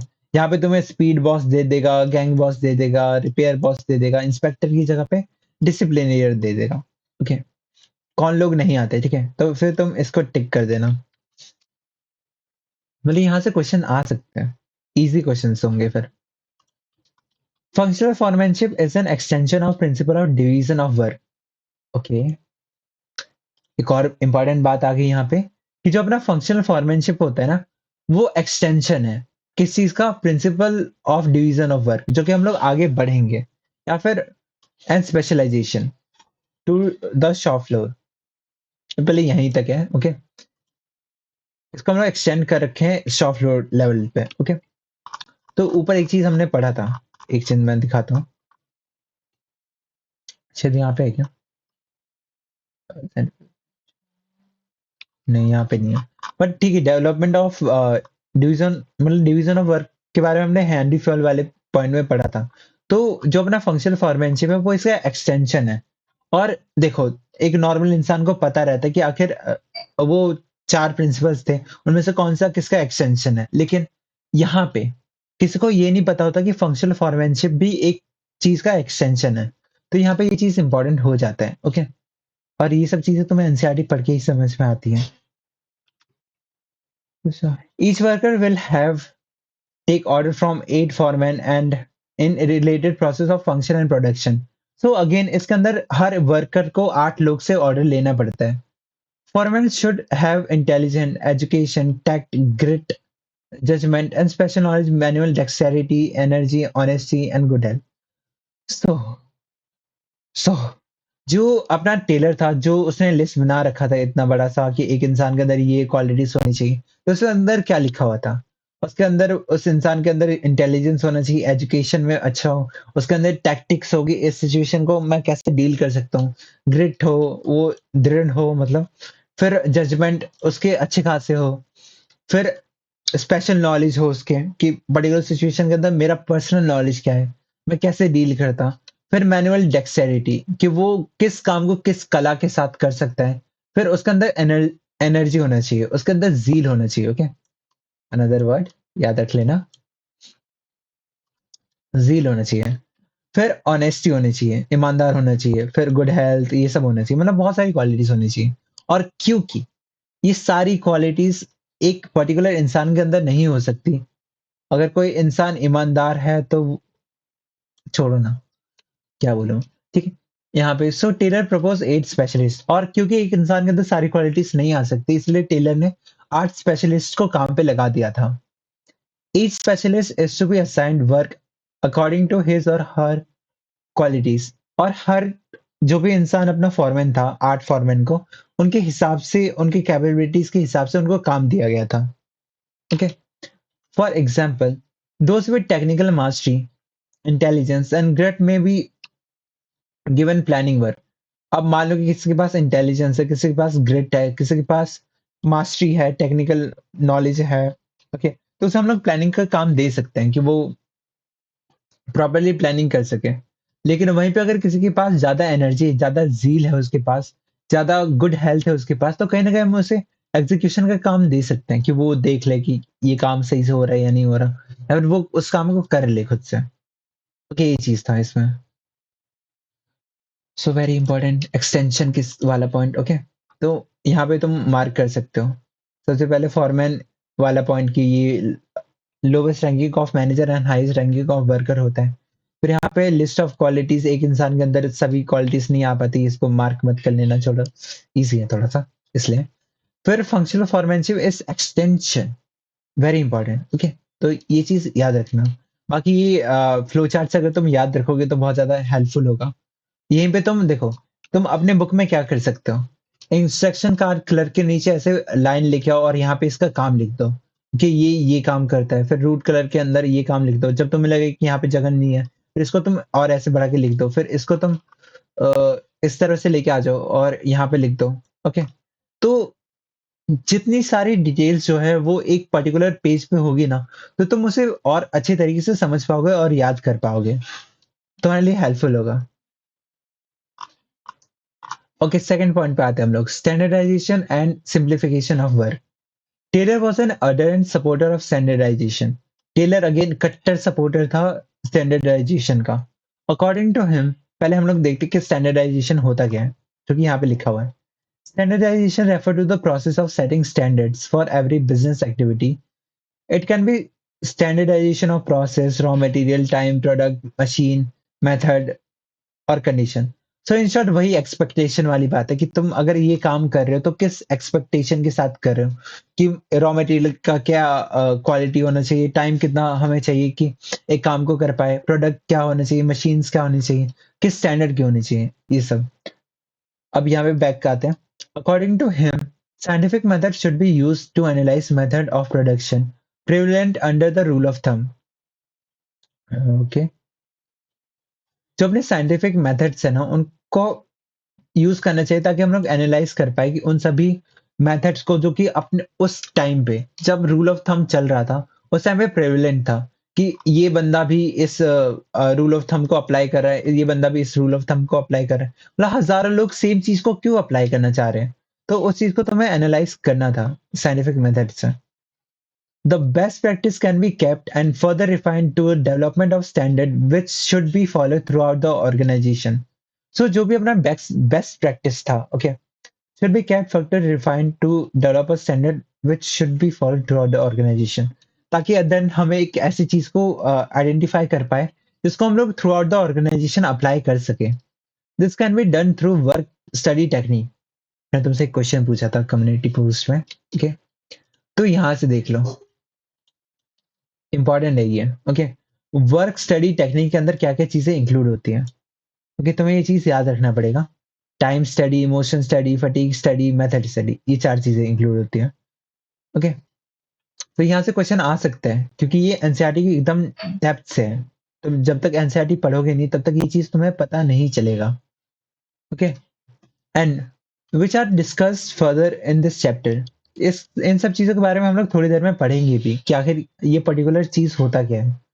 It may be pointed out that even the contemporary technique of business process, including re-engineering, Kaizen, and benchmarking, are aimed at standardization of work.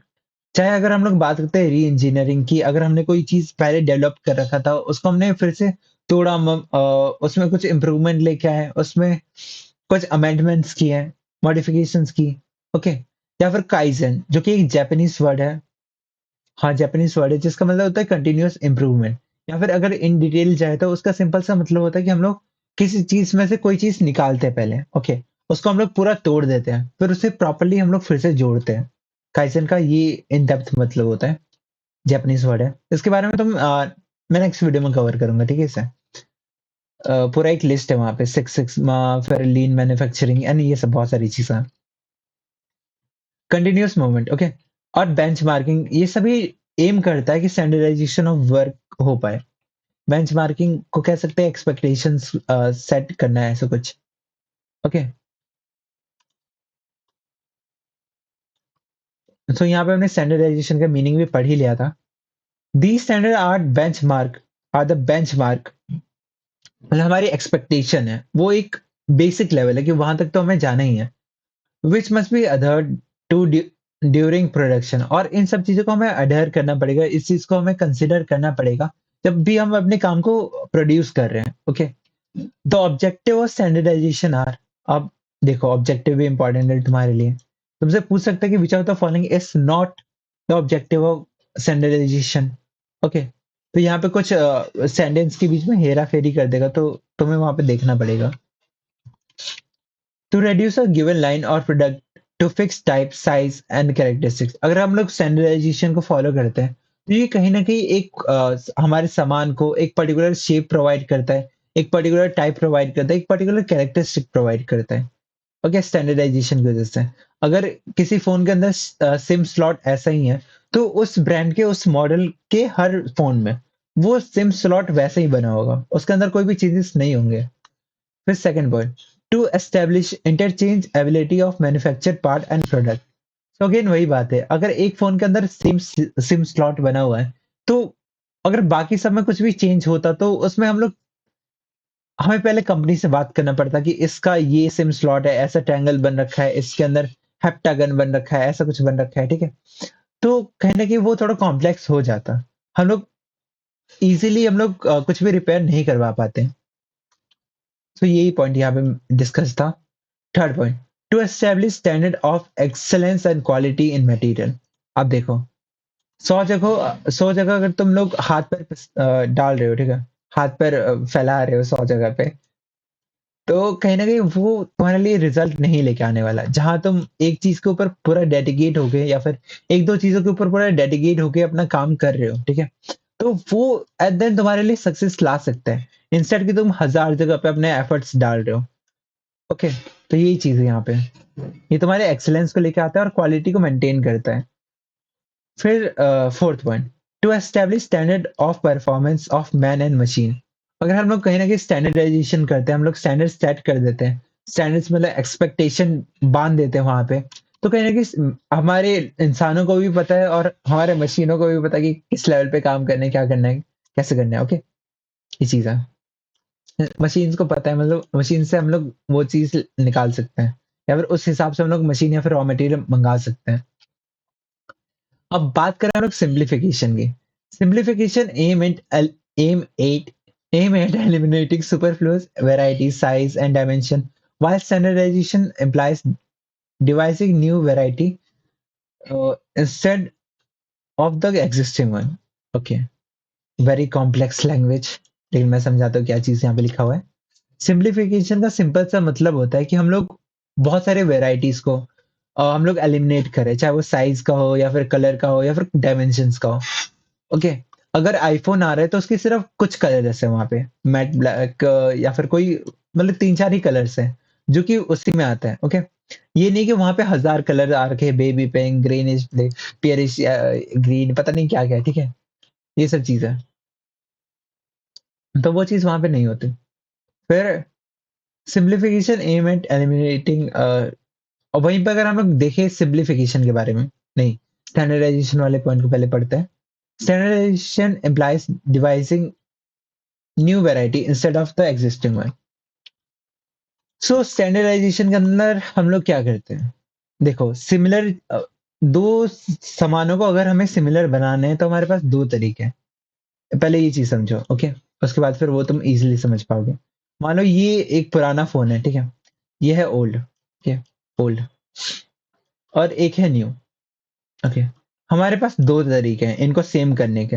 या तो हम लोग ओल्ड वाले सामान को न्यू बना दें, या फिर न्यू वाले सामान में कुछ ओल्ड जैसा डाल दें, ठीक है, ताकि वो दोनों किसी ना किसी एस्पेक्ट में वो दोनों सिमिलर हो पाए। ओके, तो देखो, जो भी न्यू सामान होता है ना, उसमें हम लोग चेंजेस करते हैं, उसमें हम लोग पुरानी चीजें डाल सकते हैं, लेकिन पुरानी चीजों को बार बार उसे मॉडिफाई करना, या फिर कैसे कर लोगे बताओ एक बार। अगर तुमने आईफोन 6s का मॉडल तुमने बेच रखा था, वो अब कंज्यूमर्स की बात है, पास है, अब तुम उसमें क्या ही चेंज कर लोगे। तुम सबसे मंगा के फिर चेंज करोगे, फिर से प्रोवाइड नहीं करने वाले। इसके बाद का कोई भी फोन आ रहा है उसके अंदर कुछ ऐसे सिमिलर डाल सकते हैं, जैसे सिम स्लॉट हो गया या फिर कुछ भी हो गया, जिसकी वजह से वो चीज इसमें भी काम करे, वो चीज इसमें भी काम करे। ओके, तो यहाँ पे हम लोग चेंज लाते हैं, डिवाइसिंग न्यू वेराइटी को, implies devising new variety instead of the existing one। Devising मतलब हम लोग थोड़े बहुत उसमें इम्प्लीकेशन लाते हैं ओल्ड चीजों के हिसाब से। मतलब वही सिम स्लॉट का एग्जांपल ले लो कि हम लोग पुराने के हिसाब से सिम स्लॉट न्यू वाले फोन में डाल रहे हैं। ओके, इंस्टेड ऑफ कि पुराने वाले में हम लोग न्यू वाले का सिम स्लॉट डाल रहे हैं। तो ये चीज है, सिंपल सेंस यही है इसका। आई होप सो समझ आ रहा है। इसमें अगर तुम्हें अभी भी कोई डाउट है या फिर कुछ भी है, तो तुम क्लियरली कमेंट में मेंशन कर सकते हो, मैं आंसर करूंगा उसका। फिर आगे देखते हैं। Simplification aim at simplification aim at eliminating unnecessary diversity of product. वही बात है, सिंप्लीफिकेशन की वजह से फालतू की वैरायटी को हम लोग हटा सकते हैं।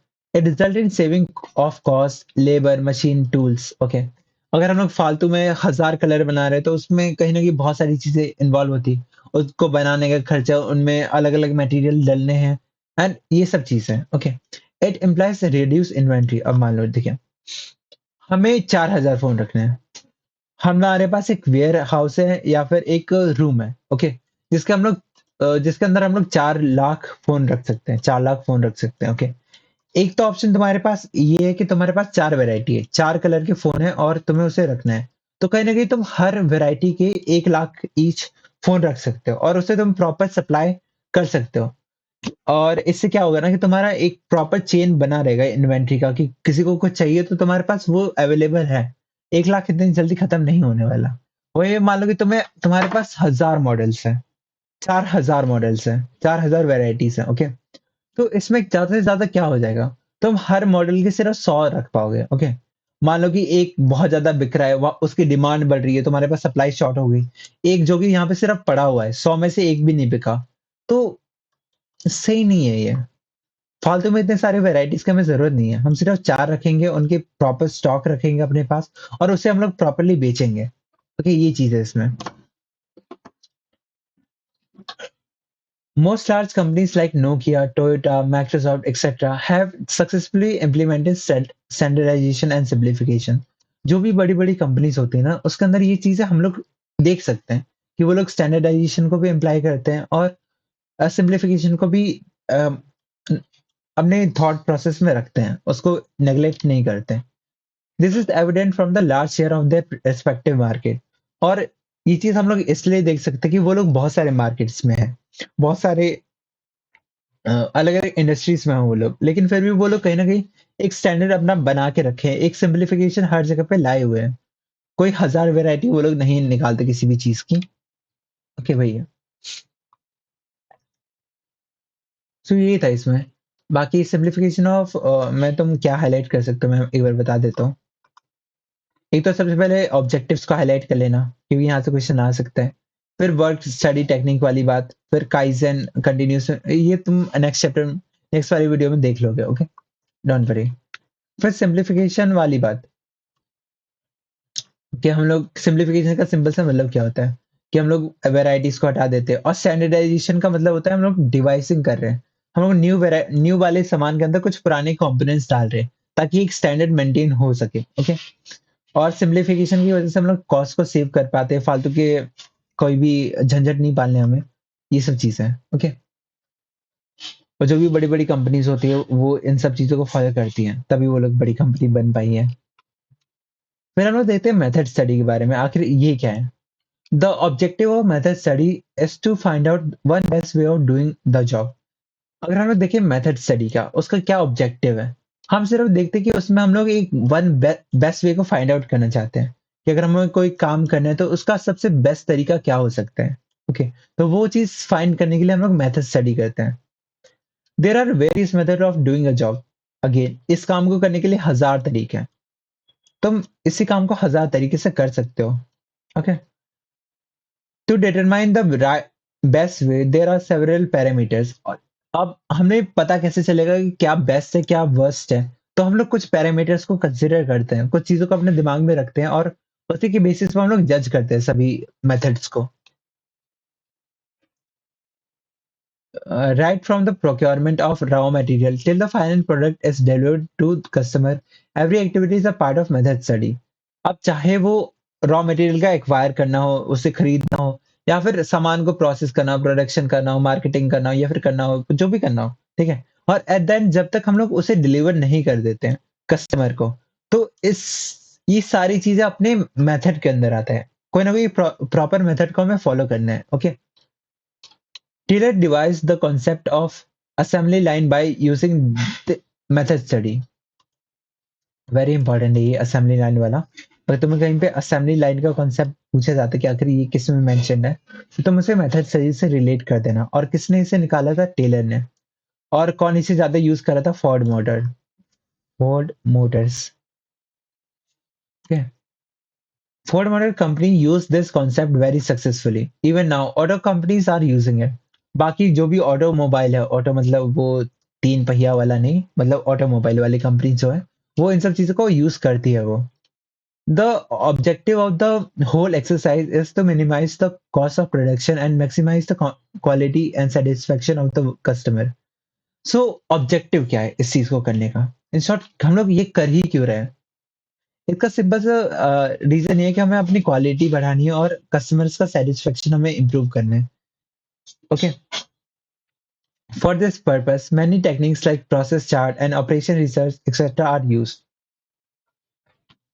और इसी चीज़ के लिए हम लोग बहुत सारी चीज़ों को हम लोग कंसीडर करते हैं, चाहे वो अ प्रोसेस चार्ट को देखना हो, चाहे वो ऑपरेशन रिसर्च करना हो। मतलब बहुत सारे मेथड्स हैं हमारे पास जिसकी वज़ह से हम लोग चेक कर सकते हैं। ये सारे पैरामीटर्स कह सकते हो तुम। ओके? इनको देखते हैं, एनालाइज़ करते हैं, उस हिसाब से हम लोग जज करते हैं उसे। For designing a car, the assembly line production would entail deciding the sequence of operation, place for man, machine, and raw material, etc. All this is a part of method study.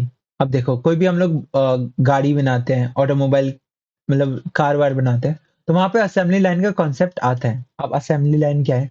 एक proper method को follow करना। Okay? तो ये चीज़ motion study के अंदर हम लोग consider करते हैं। अगेन तुम्हारे लिए ये एग्ज़ाम्पल बहुत इम्पोर्टेंट है। फिर तुम्हारे लिए इम्पोर्टेंट है कि असेंबली लाइन वाला पॉइंट, ओके? फिर मेथड स्टडी में फाइंड आउट करना हेल्प करता है कि हम लोग वन बेस्ट वे को फाइंड आउट कर सकें। ओके, ये सब चीज़ें हैं। अब हम लोग पढ़ेंगे मोशन स्टडी के बारे में। आखिर ये क्या है? Motion study refers to the study of movement like lifting, putting object, sitting, changing position, etc. अगर हम लोग बात करते हैं मोशन स्टडी की, तो इसका सिंपल सा मतलब ये होता है कि हम लोग कुछ भी कर रहे हैं, जहाँ पे हम लोग अपनी बॉडी को मूव कर रहे हैं, चाहे वो किसी सामान को उठाना होगा, चाहे वो किसी सामान को उठा के कहीं पे रखना होगा, किसी को हम लोग खुद भी कहीं पे बैठ रहे हैं, तो वो भी एक मोशन स्टडी है। या फिर चेंजिंग पोजीशन, हम लोग अभी इस रूम में काम कर रहे थे, अब हम लोग वॉशरूम के लिए कहीं और चले गए, तो ये सब मोशन स्टडी के अंदर हम लोग इंक्लूड करते हैं, which are undertaken while doing a typical job. So इन सब चीजों को हम लोग काउंट इसलिए करते हैं, मतलब उन सभी मोमेंट को हम लोग देखते हैं जो कि पर्टिकुलरली हम लोग वर्क प्लेस पे कर रहे होते हैं। Unnecessary movement are sought to be eliminated so that it take less time to complete the job efficiently.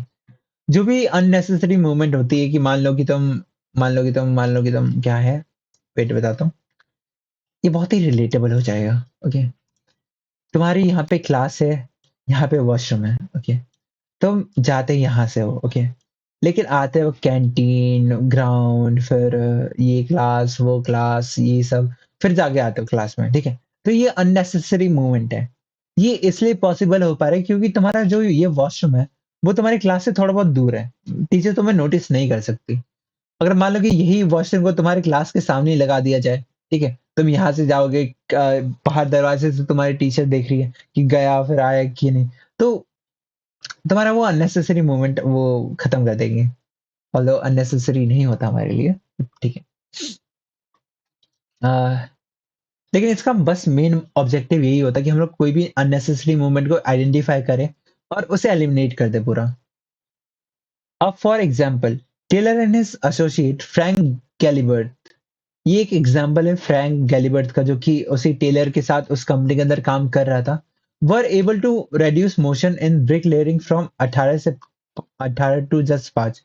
सो जब ये फ्रेडरिक गैल्बर्ट था, जब ये अपने ब्रिक फैक्ट्री के अंदर जो भी काम कर रहा था, तो इन जनरल वो दिन में या फिर किसी पर्टिकुलर टाइम पीरियड में 18 बार कुछ ना कुछ मूवमेंट करता था, चाहे वॉशरूम जाना हुआ या फिर कुछ भी करना हुआ, तो फिर वो 18 बार घूमता था। लेकिन एक बार उसने जब प्रॉपरली मोशन स्टडी करा, मान लो कि ये पानी पीने के लिए 1000 किलोमीटर आगे जा रहा, तो इस चीज को एलिमिनेट करने के लिए उसने करा होगा कि एक फिल्टर को उसने अपने रूम में ही रख दिया। ठीक है, तो कहीं न कहीं वो मोमेंट वहाँ पे रिड्यूस हो गया।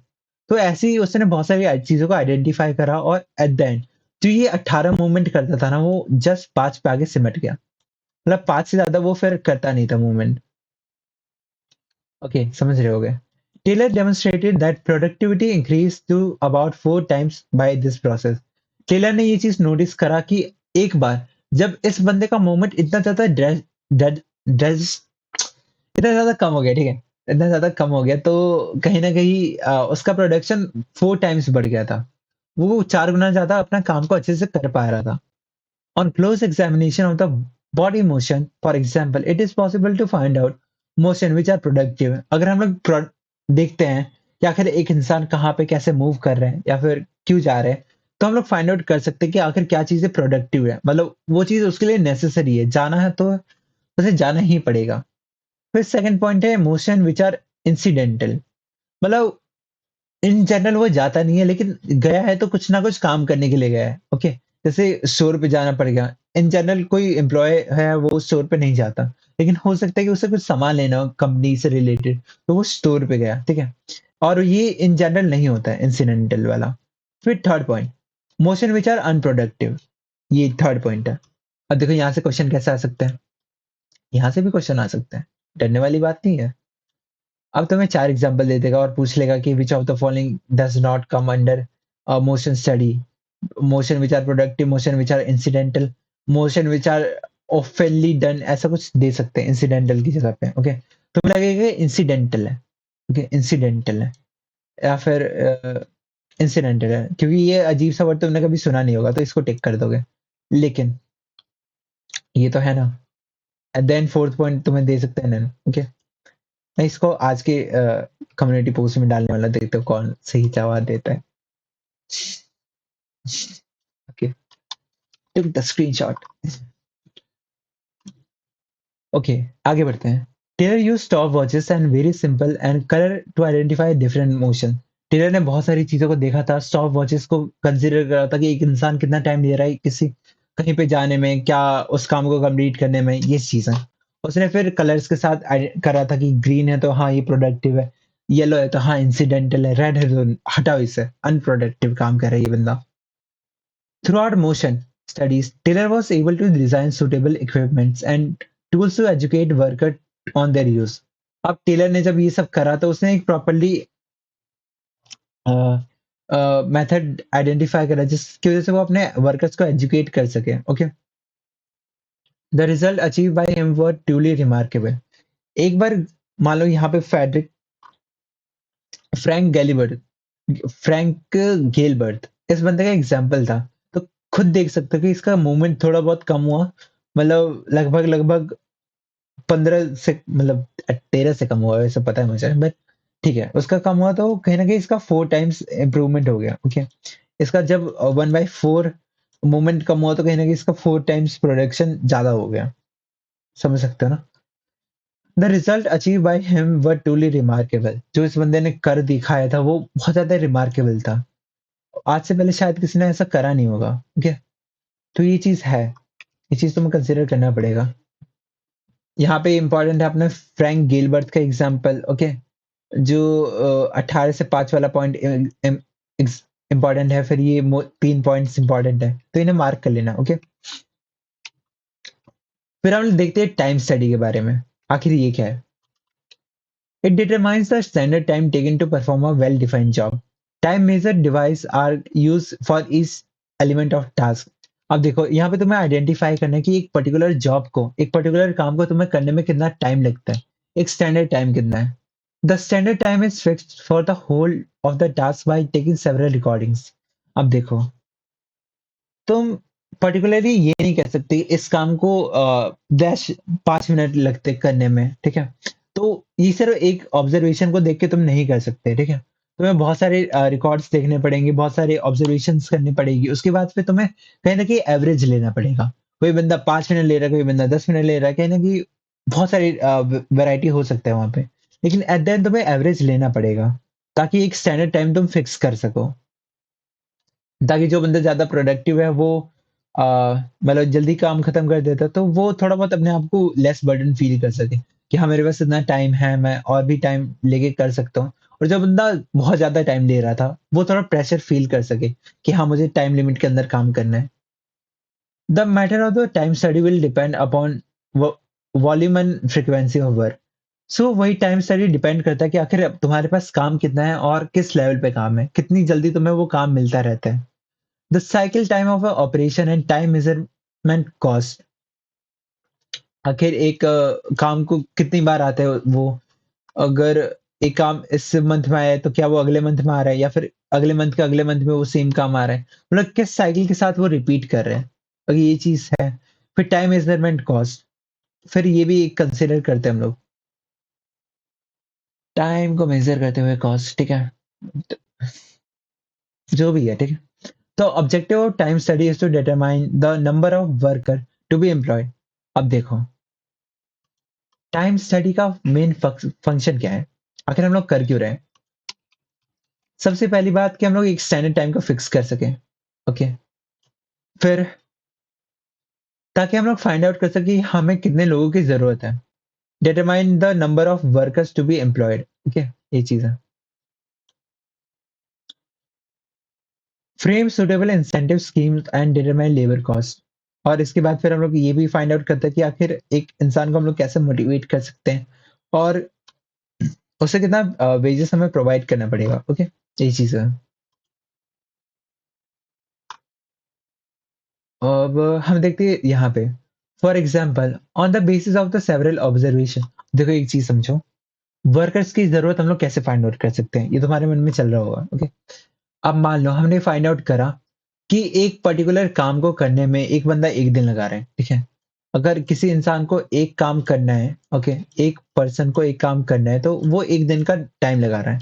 ओके, हमारे पास 10 काम है और हमारे पास 3 दिन का समय। 10 काम है और हमारे पास मान लो यहाँ पे 12 है, ठीक है। 12 है और हमारे पास लगभग 3 दिन का टाइम है। 3 दिन का टाइम है तो कहीं ना कहीं हमें और 3 लोगों को हायर करना पड़ेगा, ठीक है। ताकि कम से कम 4 काम हो सके पर डे और 3 दिन के बाद 12 काम हो पाए। तो इस हिसाब से मैंने फाइंड द कर लिया ना कि आखिर हमें 3 लोग एक्स्ट्रा की ज़रूरत है। ओके, तो ये चीज़ है। है ना, थोड़ा बहुत कॉम्प्लेक्स हो जाता है बट समझ सकते हो। कॉम्प्लेक्स नहीं होगा, समझ लोगे यार, आई नो। कोई नहीं, होता है। For example, on the basis of several observations, it is determined that standard time taken by the worker to make one cardboard box is 20 minutes. यहाँ पे भी एक एग्जांपल दे रखा है. So 1 hour he will make 3 boxes. Assume that worker had to put 8 hour of work, जिसमें से 1 घंटा वो रेस्ट और लंच के लिए करता है. तो कहीं उसके पास 7 घंटे काम करता है वो, और 1 घंटे में क्योंकि वो 3 बॉक्सेस बनाता है और 7 घंटे काम करता है, तो वो 21 बॉक्स बनाता है. Okay, now this is to be the standard task a worker has to do. अब कोई भी बंदा न्यू आता है ना, कोई भी बंदा अपने कंपनी के अंदर न्यू आता है हैप्पी हैप्पी होके, तो उसके सर पे एक बोझ थमा दिया जाएगा कि तुझे दिन के 21 बॉक्स बनाने हैं. Okay, now this is wages can be decided accordingly. बाद में हम लोग पैसों की बात कर लेंगे, तो पहले बॉक्स तो बना. ये चीज है. फिर आगे देखो, रेस्ट इंटरवल विल फैटिक स्टडी हम लोग पढ़ने वाले हैं. Fatigue study. A person is bound to feel tired physically and mentally if he or she does not rest while working. अब देखो एक जनरल सी बात है, अगर तुम सिर्फ काम ही काम कर रहे हो, तो तुम्हारा दिमाग थक जाएगा, तुम्हारी बॉडी थक जाएगी, और कहीं न कहीं तुम अपने काम को और अच्छे से नहीं कर पाओगे. और मान लो कि जो प्रोडक्टिविटी यहाँ पे आ रही थी, तुम थकने लगे और काम ऐसे होने लगा. ऑल्दो तुम इम्प्रूव कर रहे हो, काम कर रहे हो, लेकिन वो उस पेस पे नहीं हो पा रहा. जितना मान लो कि यहाँ पे तुम ऐसे नॉर्मली जैसे यहाँ पे काम कर रहे थे, वैसे यहाँ पे काम कर रहे हो. ओके, उसके बाद फिर तुमने रेस्ट ले लिया यहाँ पे. ऑल्दो यहाँ तक तुम रुके हुए हो, लेकिन तुम्हारा प्रोडक्टिविटी अगेन बूस्ट हो गया. तो तुम ऑलरेडी ऊपर हो वहाँ पे. तो एक प्रॉपर तुम्हें रेस्ट इंटरवल की ज़रूरत पड़ती है. The rest interval will help one to regain stamina and work again with the same capacity. वही बात है, अगर तुम रेस्ट ले लेते हो तो बहुत अच्छे तरीके से फिर से काम कर पाते हो. This will result in increase productivity. Ultimately तुम्हारा प्रोडक्शन बढ़ पाएगा, तुम्हारी रिजल्टेंट जो भी कुछ है वो बढ़ पाएगा. Fatigue studies seek to determine the amount and frequency of rest interval in completing a task.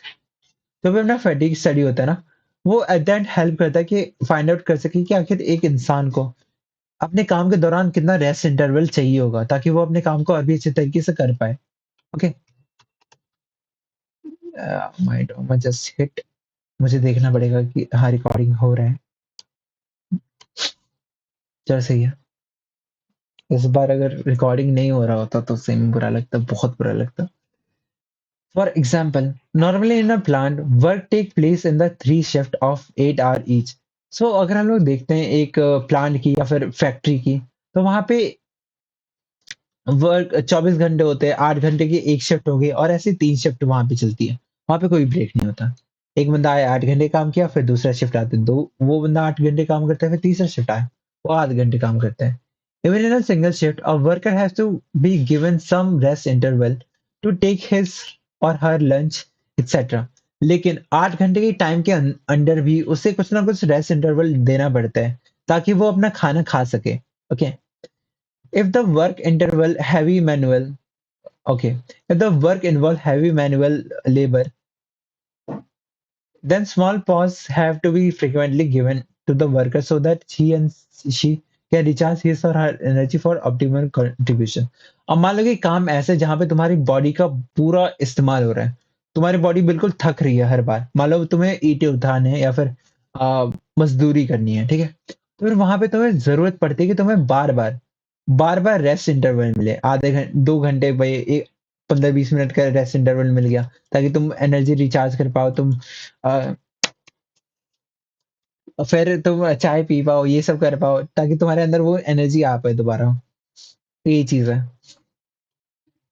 फिर द स्मॉल बॉस, ठीक है, यहाँ पे there can be many cause for There can be many causes for fatigue, like long working hour, doing unsuitable work, having uncordial relationship with the boss, और bad working condition. बहुत सारे reason हो सकते हैं जिसकी वजह से एक इंसान के अंदर थकान आ रही है. चाहे वो घंटों घंटों काम कर रहा है, चाहे वो उसका वर्क जो है वो बहुत ही अनसूटेबल है, उसे ये काम करना ही नहीं था, वो फोर्सफुली कर रहा है. वो कहने कि वो दिमाग लगा ही नहीं सकता, उसके अंदर वो बर्डन है ऑलरेडी। फिर अनकॉर्डियल रिलेशनशिप है, उसका रिलेशनशिप अच्छा नहीं है अपने बॉस के साथ। बॉस उसे सुनाता है, किच-किच होती रहती है उनके बीच में। फिर कुछ बैड वर्किंग कंडीशन है कि मान लो कि वहाँ पे एसी नहीं है। बताओ गर्मी के मौसम में जहाँ पे 50 डिग्री टेम्परेचर है, वहाँ पे एसी छोड़ो पंखे अच्छे से काम नहीं कर रहे हैं। तो क्या ही काम कर लेगा वो एम्प्लॉयी? किस लेवल पे काम कर लेगा? यही चीज़ है इसमें। फिर लास्ट पॉइंट है अपना, differential piece wage system. Again अगर हम लोग फैटिग स्टडी के बारे में देखें तो यहाँ पे तुम क्या हाइलाइट कर सकते हो? ओके, तो टाइम स्टडी में ये चीज़ मैंने वहाँ पे जो हाइलाइट कर रखा था वही हाइलाइट कर लेना, ठीक है? फैटिग स्टडी में तो तुम्हें यही देखना है कि प्रॉपर रेस्ट इंटरवल मिलना चाहिए, और एक एक एग्जांपल वो वर्कर वाला कि उन्हें फ्रीक्वेंटली ब्रेक चाहिए होता है ताकि वो लोग चाय पी पाए, ओके? चाय पी पाए। फिर हम लोग देखते हैं लास्ट पॉइंट के बारे में, व्हाई दिस लास्ट पॉइंट, क्योंकि इसके बाद फिर अलग ही कॉन्सेप्ट स्टार्ट हो जाएगा, जो कि शायद शायद क्या हमने पढ़ रखा है। डिफरेंशियल पीस वेज सिस्टम, मतलब एक इंसान को फाइंड आउट करना कि वो कितना इफेक्टिव है, कितना इफेक्टिव नहीं है, और उस हिसाब से उसको पेमेंट देना। और देखते हैं क्या चीज़ यहाँ पे लिखा हुआ है, बहुत ही क्रेजी है। Taylor was a strong advocate of piece wage system. जो अपना टेलर था ना, ओके, बहुत ही स्ट्रॉन्ग एडवोकेट था, मतलब वो बहुत कट्टर लेवल पे मानता था पीस वेज सिस्टम को। He wanted to differentiate between efficient and inefficient worker. उसे फाउंड आउट करना था कि आखिर कौन सा एम्प्लॉय उसके लिए काम मतलब हेल्पफुल है, मतलब वैल्यू होल्ड करता है, और कौन सा बंदा इनएफिशिएंट है, वो सिर्फ आके पैसे खा रहे हैं हमारे। द स्टैंडर्ड पैसे खा नहीं रहा, मतलब क्या कहें कि वो ज्यादा इफेक्टिव नहीं है हमारे लिए, एफिशिएंट नहीं है वो। The standard time and other parameters should be determined on the basis of the work studied discussed above. The standard time क्या, so जो भी ऊपर हमने पढ़ा था टाइम के बारे में, या फिर कितना रेस्ट देना, ये सब चीजें तो ऊपर हमने पढ़ रखा था, okay? The worker can be classified as efficient or inefficient on the basis of these standard. कैसे? The standard time taken, time or other parameters should be determined on the basis of work should study discuss above, okay? The worker can be classified efficient. ओके, so differential piece wage system से हम लोग find out कर सकते हैं कि कौन efficient है, कौन इनएफिशिएंट है। He wanted to reward efficient worker, so he introduced different rate of wage payment for those who perform above standard and for those who perform below standard.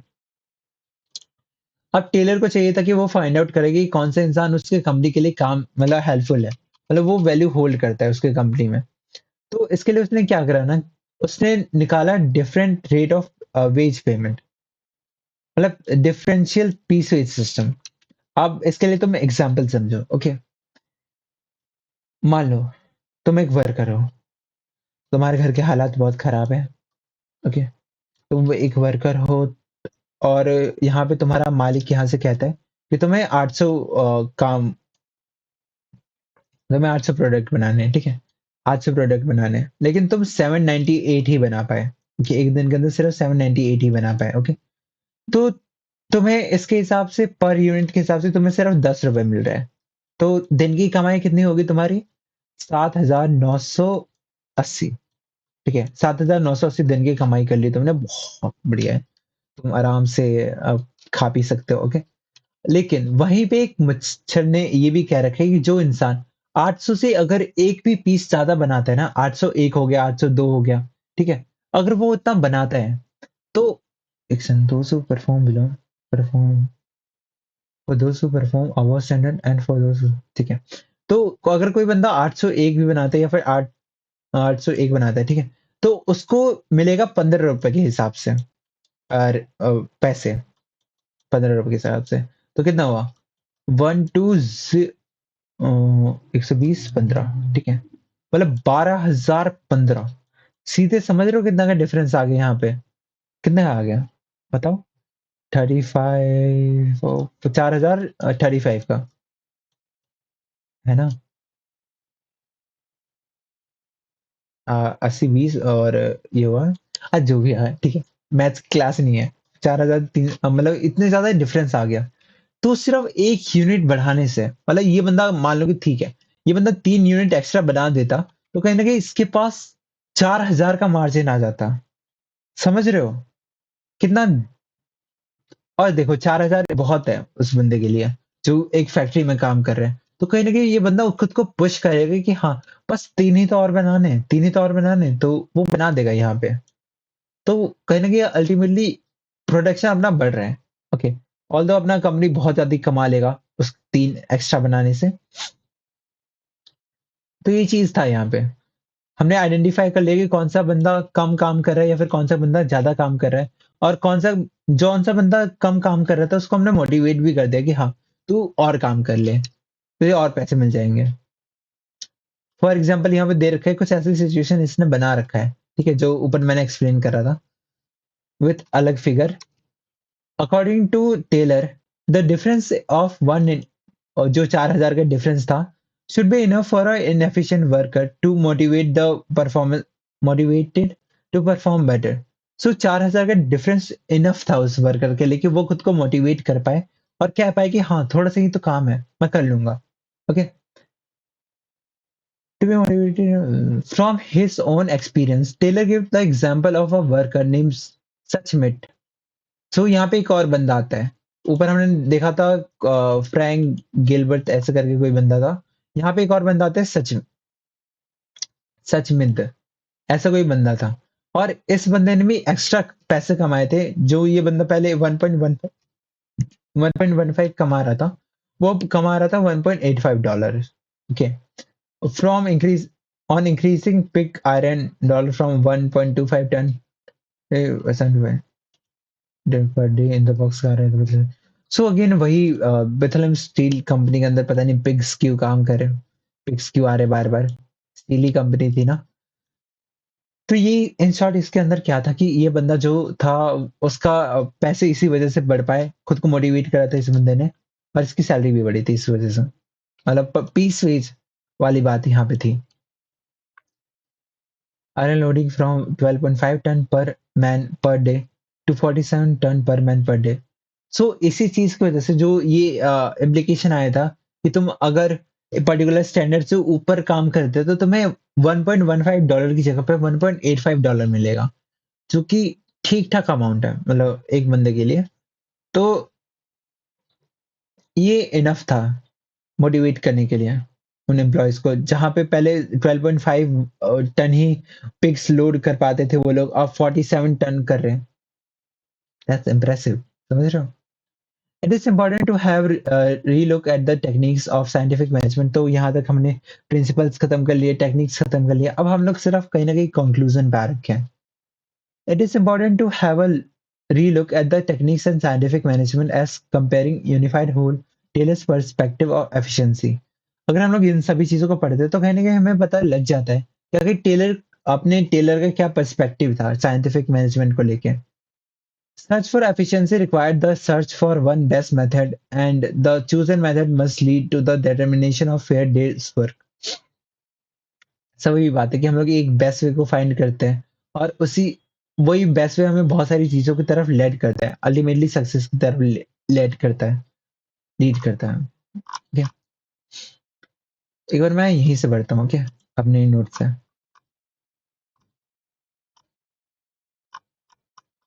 Hold on.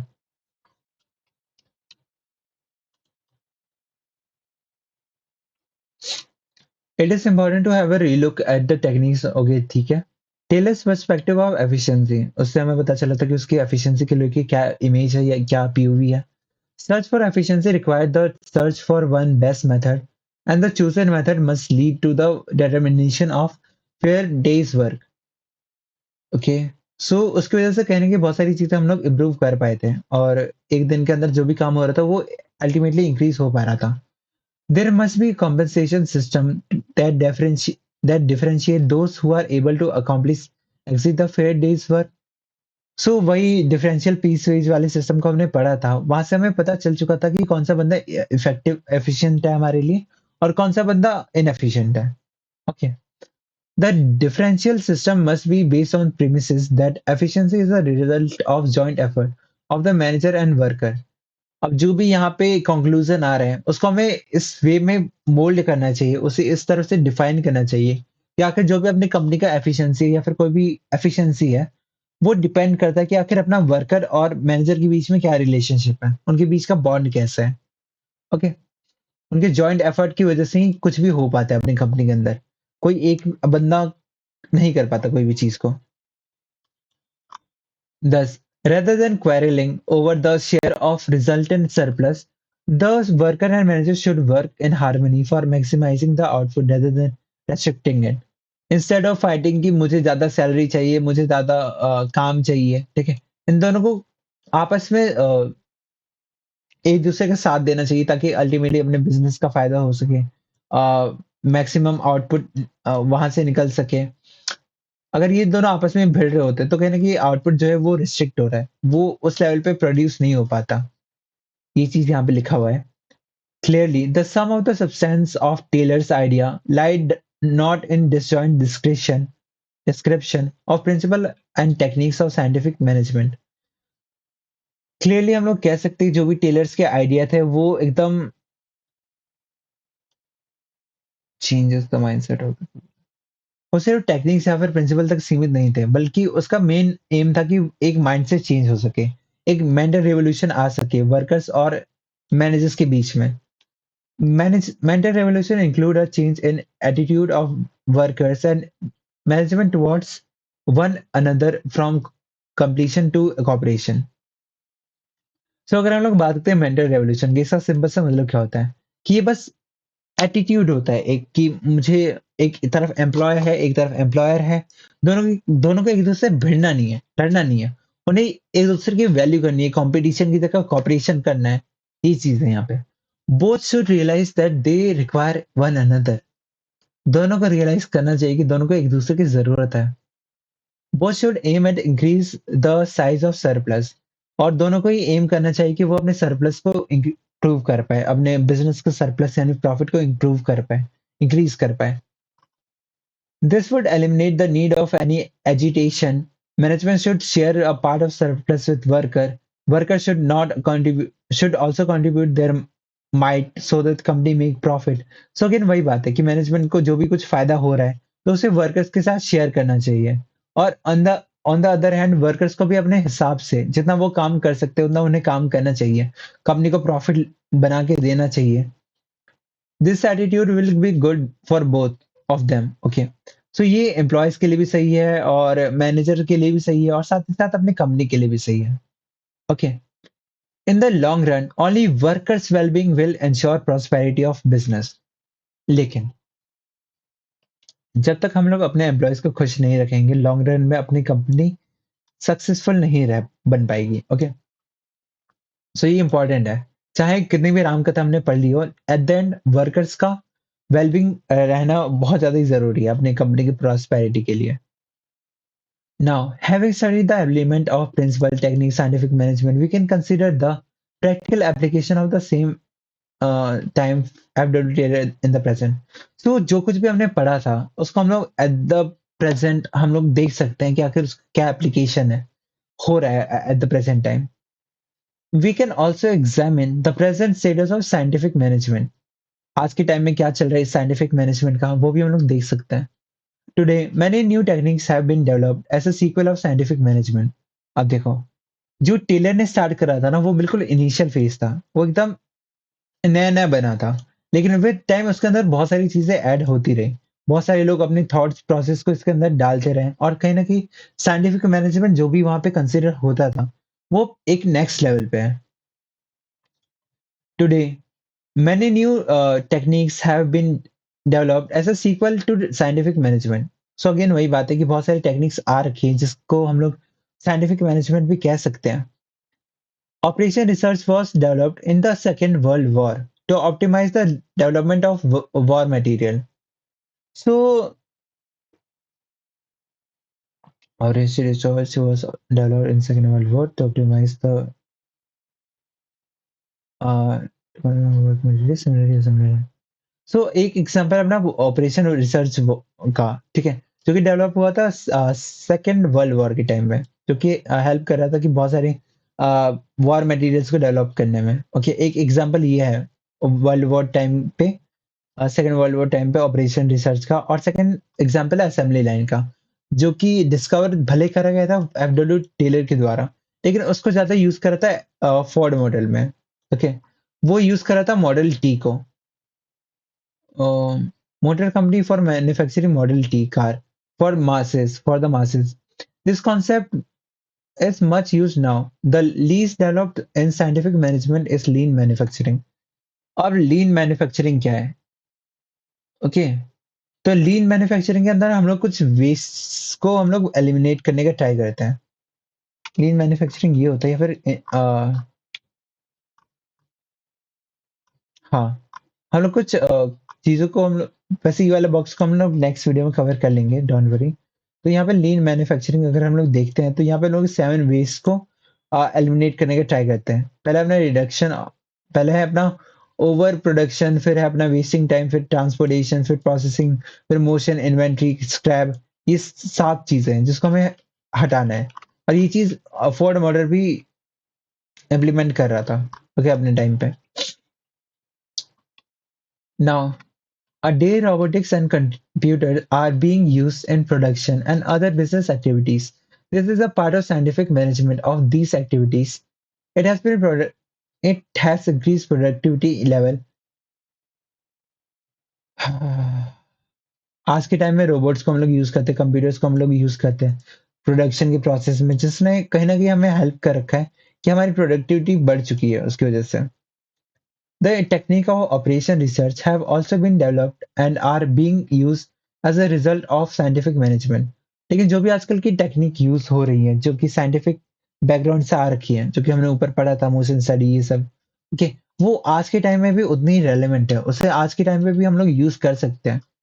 The box below gives meeting of the terms use in the modern manufacturing. अब यहाँ पे देखें तो बहुत सारी चीजें हैं जो कि आज के टाइम पे कैसे साइंटिफिक मैनेजमेंट प्ले करता है रोल, उसके बारे में बता रखा है। ओके, तो इसमें ज़्यादा कुछ है नहीं। एक ये चीज़ याद रख लेना कि आर्ट ऑफ कटिंग मेटल उस बंदे ने लिखा था, टेलर ने पब्लिश करा था। ओके, फिर इस बंदे ने डिफरेंशियल पीसवे सिस्टम को इंट्रोड्यूस करा था बेथलेम स्टील कंपनी में। फिर फ्रैंक गिलबर्ट का एग्जाम्पल था, जिसने मोशन स्टडी की वजह से अपने मोशन को 18 से 5 ला दिया था, और जिसकी वजह से उसका 4 टाइम्स इंक्रीज हुआ था प्रोडक्टिविटी। और फर्स्ट वाला पॉइंट भी तुम्हें याद रखना पड़ेगा कि सचल स्मिथ जो भी बंदा था, नहीं, ये वाला एग्जांपल था, जो भी था सचमित, कि वो बंदा 60% ज्यादा अर्न कर पा रहा था। कितना? 1.15 से, फैक्ट्स एंड फिगर तुम्हें याद रखना पड़ेगा, 1.85, ओके, ये dollars, but also serving the company for the less number of labour from. Okay, again जहाँ पे 500 लोग सिर्फ इतना काम कर पाते थे, एक बार पीस वेज सिस्टम स्टार्ट हुआ तो कहीं ना कहीं हर एम्प्लॉय बहुत ज्यादा प्रोडक्टिव काम कर पाए, और वहां से हमें ये भी पता चला कि कौन कामचोर लोग हैं, मतलब कौन इनएफिशिएंट है, तो हमने उनको फायर कर दिया। तो ऑल दो हमारा प्रोडक्टिविटी भी बढ़ गया, हमारे रिजल्ट भी बढ़ रहे हैं, और साथ ही साथ हमने अनप्रोडक्टिव लोगों को भी फायर कर दिया। यही चीज था। और फर्स्ट वाले पॉइंट में हमें दे रखा है कि कोई एग्जाम्पल है जहाँ पे 21 पाउंड्स पर shovel workers throughout the series of experiment. The steel company, the implementation to save the company. They have found the optimal solvent low per shovel, पर टेलर ने कुछ तो फाउंड करा था जिसकी वजह से 21 पाउंड्स पर शोvel। आई गेस ये इतना ज्यादा रेलेवेंट नहीं है, कुछ अजीब से यहाँ पे लिखा हुआ है। Taylor found out optimal solving land of 21 pounds per shovel per worker throughout the series of experimentation and the work setting। इतना ज़्यादा रेलेवेंट नहीं है, लेकिन तुम्हें बस इतना याद रखना कि कुछ 21 से फिगर है और 75 टू 80,000, ठीक है। सो ये चीज़ था। सो इसी के साथ हमारा ये वाला पॉइंट भी खत्म हो चुका है। लास्ट वीडियो होगी उस पॉइंट पे, जहाँ पे हम लोग बात करेंगे किस चीज़ पे। हाँ, nature of principle of management और सिग्निफिकेंस वाले पॉइंट को हम लोग कवर करेंगे। लेकिन जाने से पहले मैं तुम्हें एक चीज़ बताना चाहता हूँ, ठीक है? एक तुम्हारा बीएससी है जो कि तुम्हारा 250 आउट ऑफ 250 वाला स्कोर है, ठीक है? और एक है तुम्हारा इंग्लिश, ठीक है? अगर तुम्हें वहाँ पे प्रॉपर गाइडेंस मिल जाती है, प्रॉपर रिसोर्स मिल जाता है ना, तो तुम मैक्सिमाइज़ कर सकते हो अपने स्कोर को।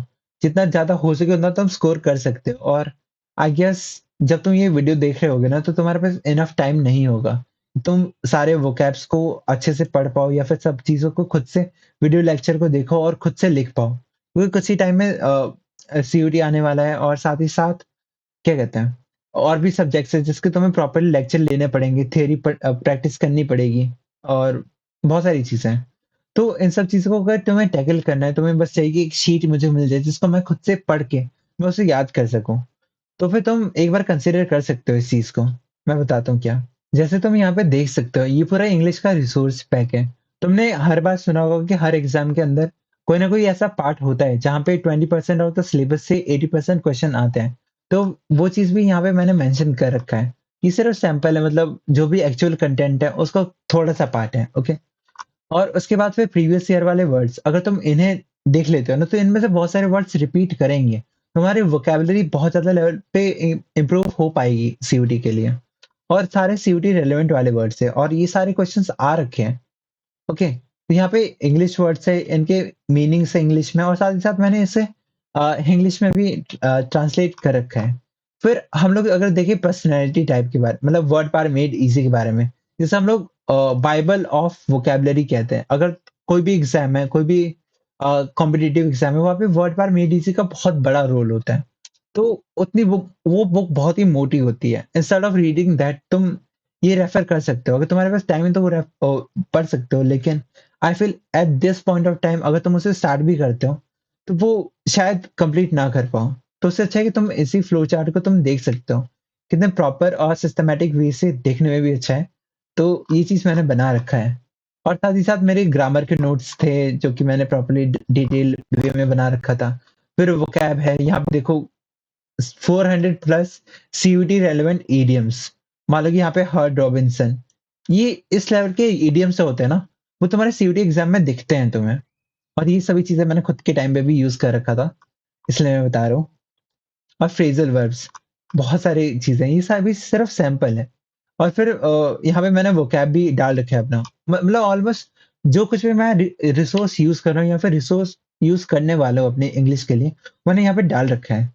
तो तुम रेफर कर सकते हो इसे बाय क्लिकिंग दिस फॉर्म, या फिर डिस्क्रिप्शन में लिंक होगा और कमेंट सेक्शन में पिन होगा, ओके? तो वो चीज़ तुम चेकआउट कर सकते हो। और एट द एंड, अगर तुम्हें चाहिए कि एक कैलेंडर तुम्हारे पास हो जहाँ पे तुम्हारे ड्रीम कॉलेज तुम्हारे सामने हो और साथ ही साथ ये डेट्स हो, जैसे-जैसे तुम क्रॉस करोगे इन्हें, तुम्हें फ़ील होगा कि हाँ, मेरे पास टाइम कम है और मुझे यहाँ पे जाना है।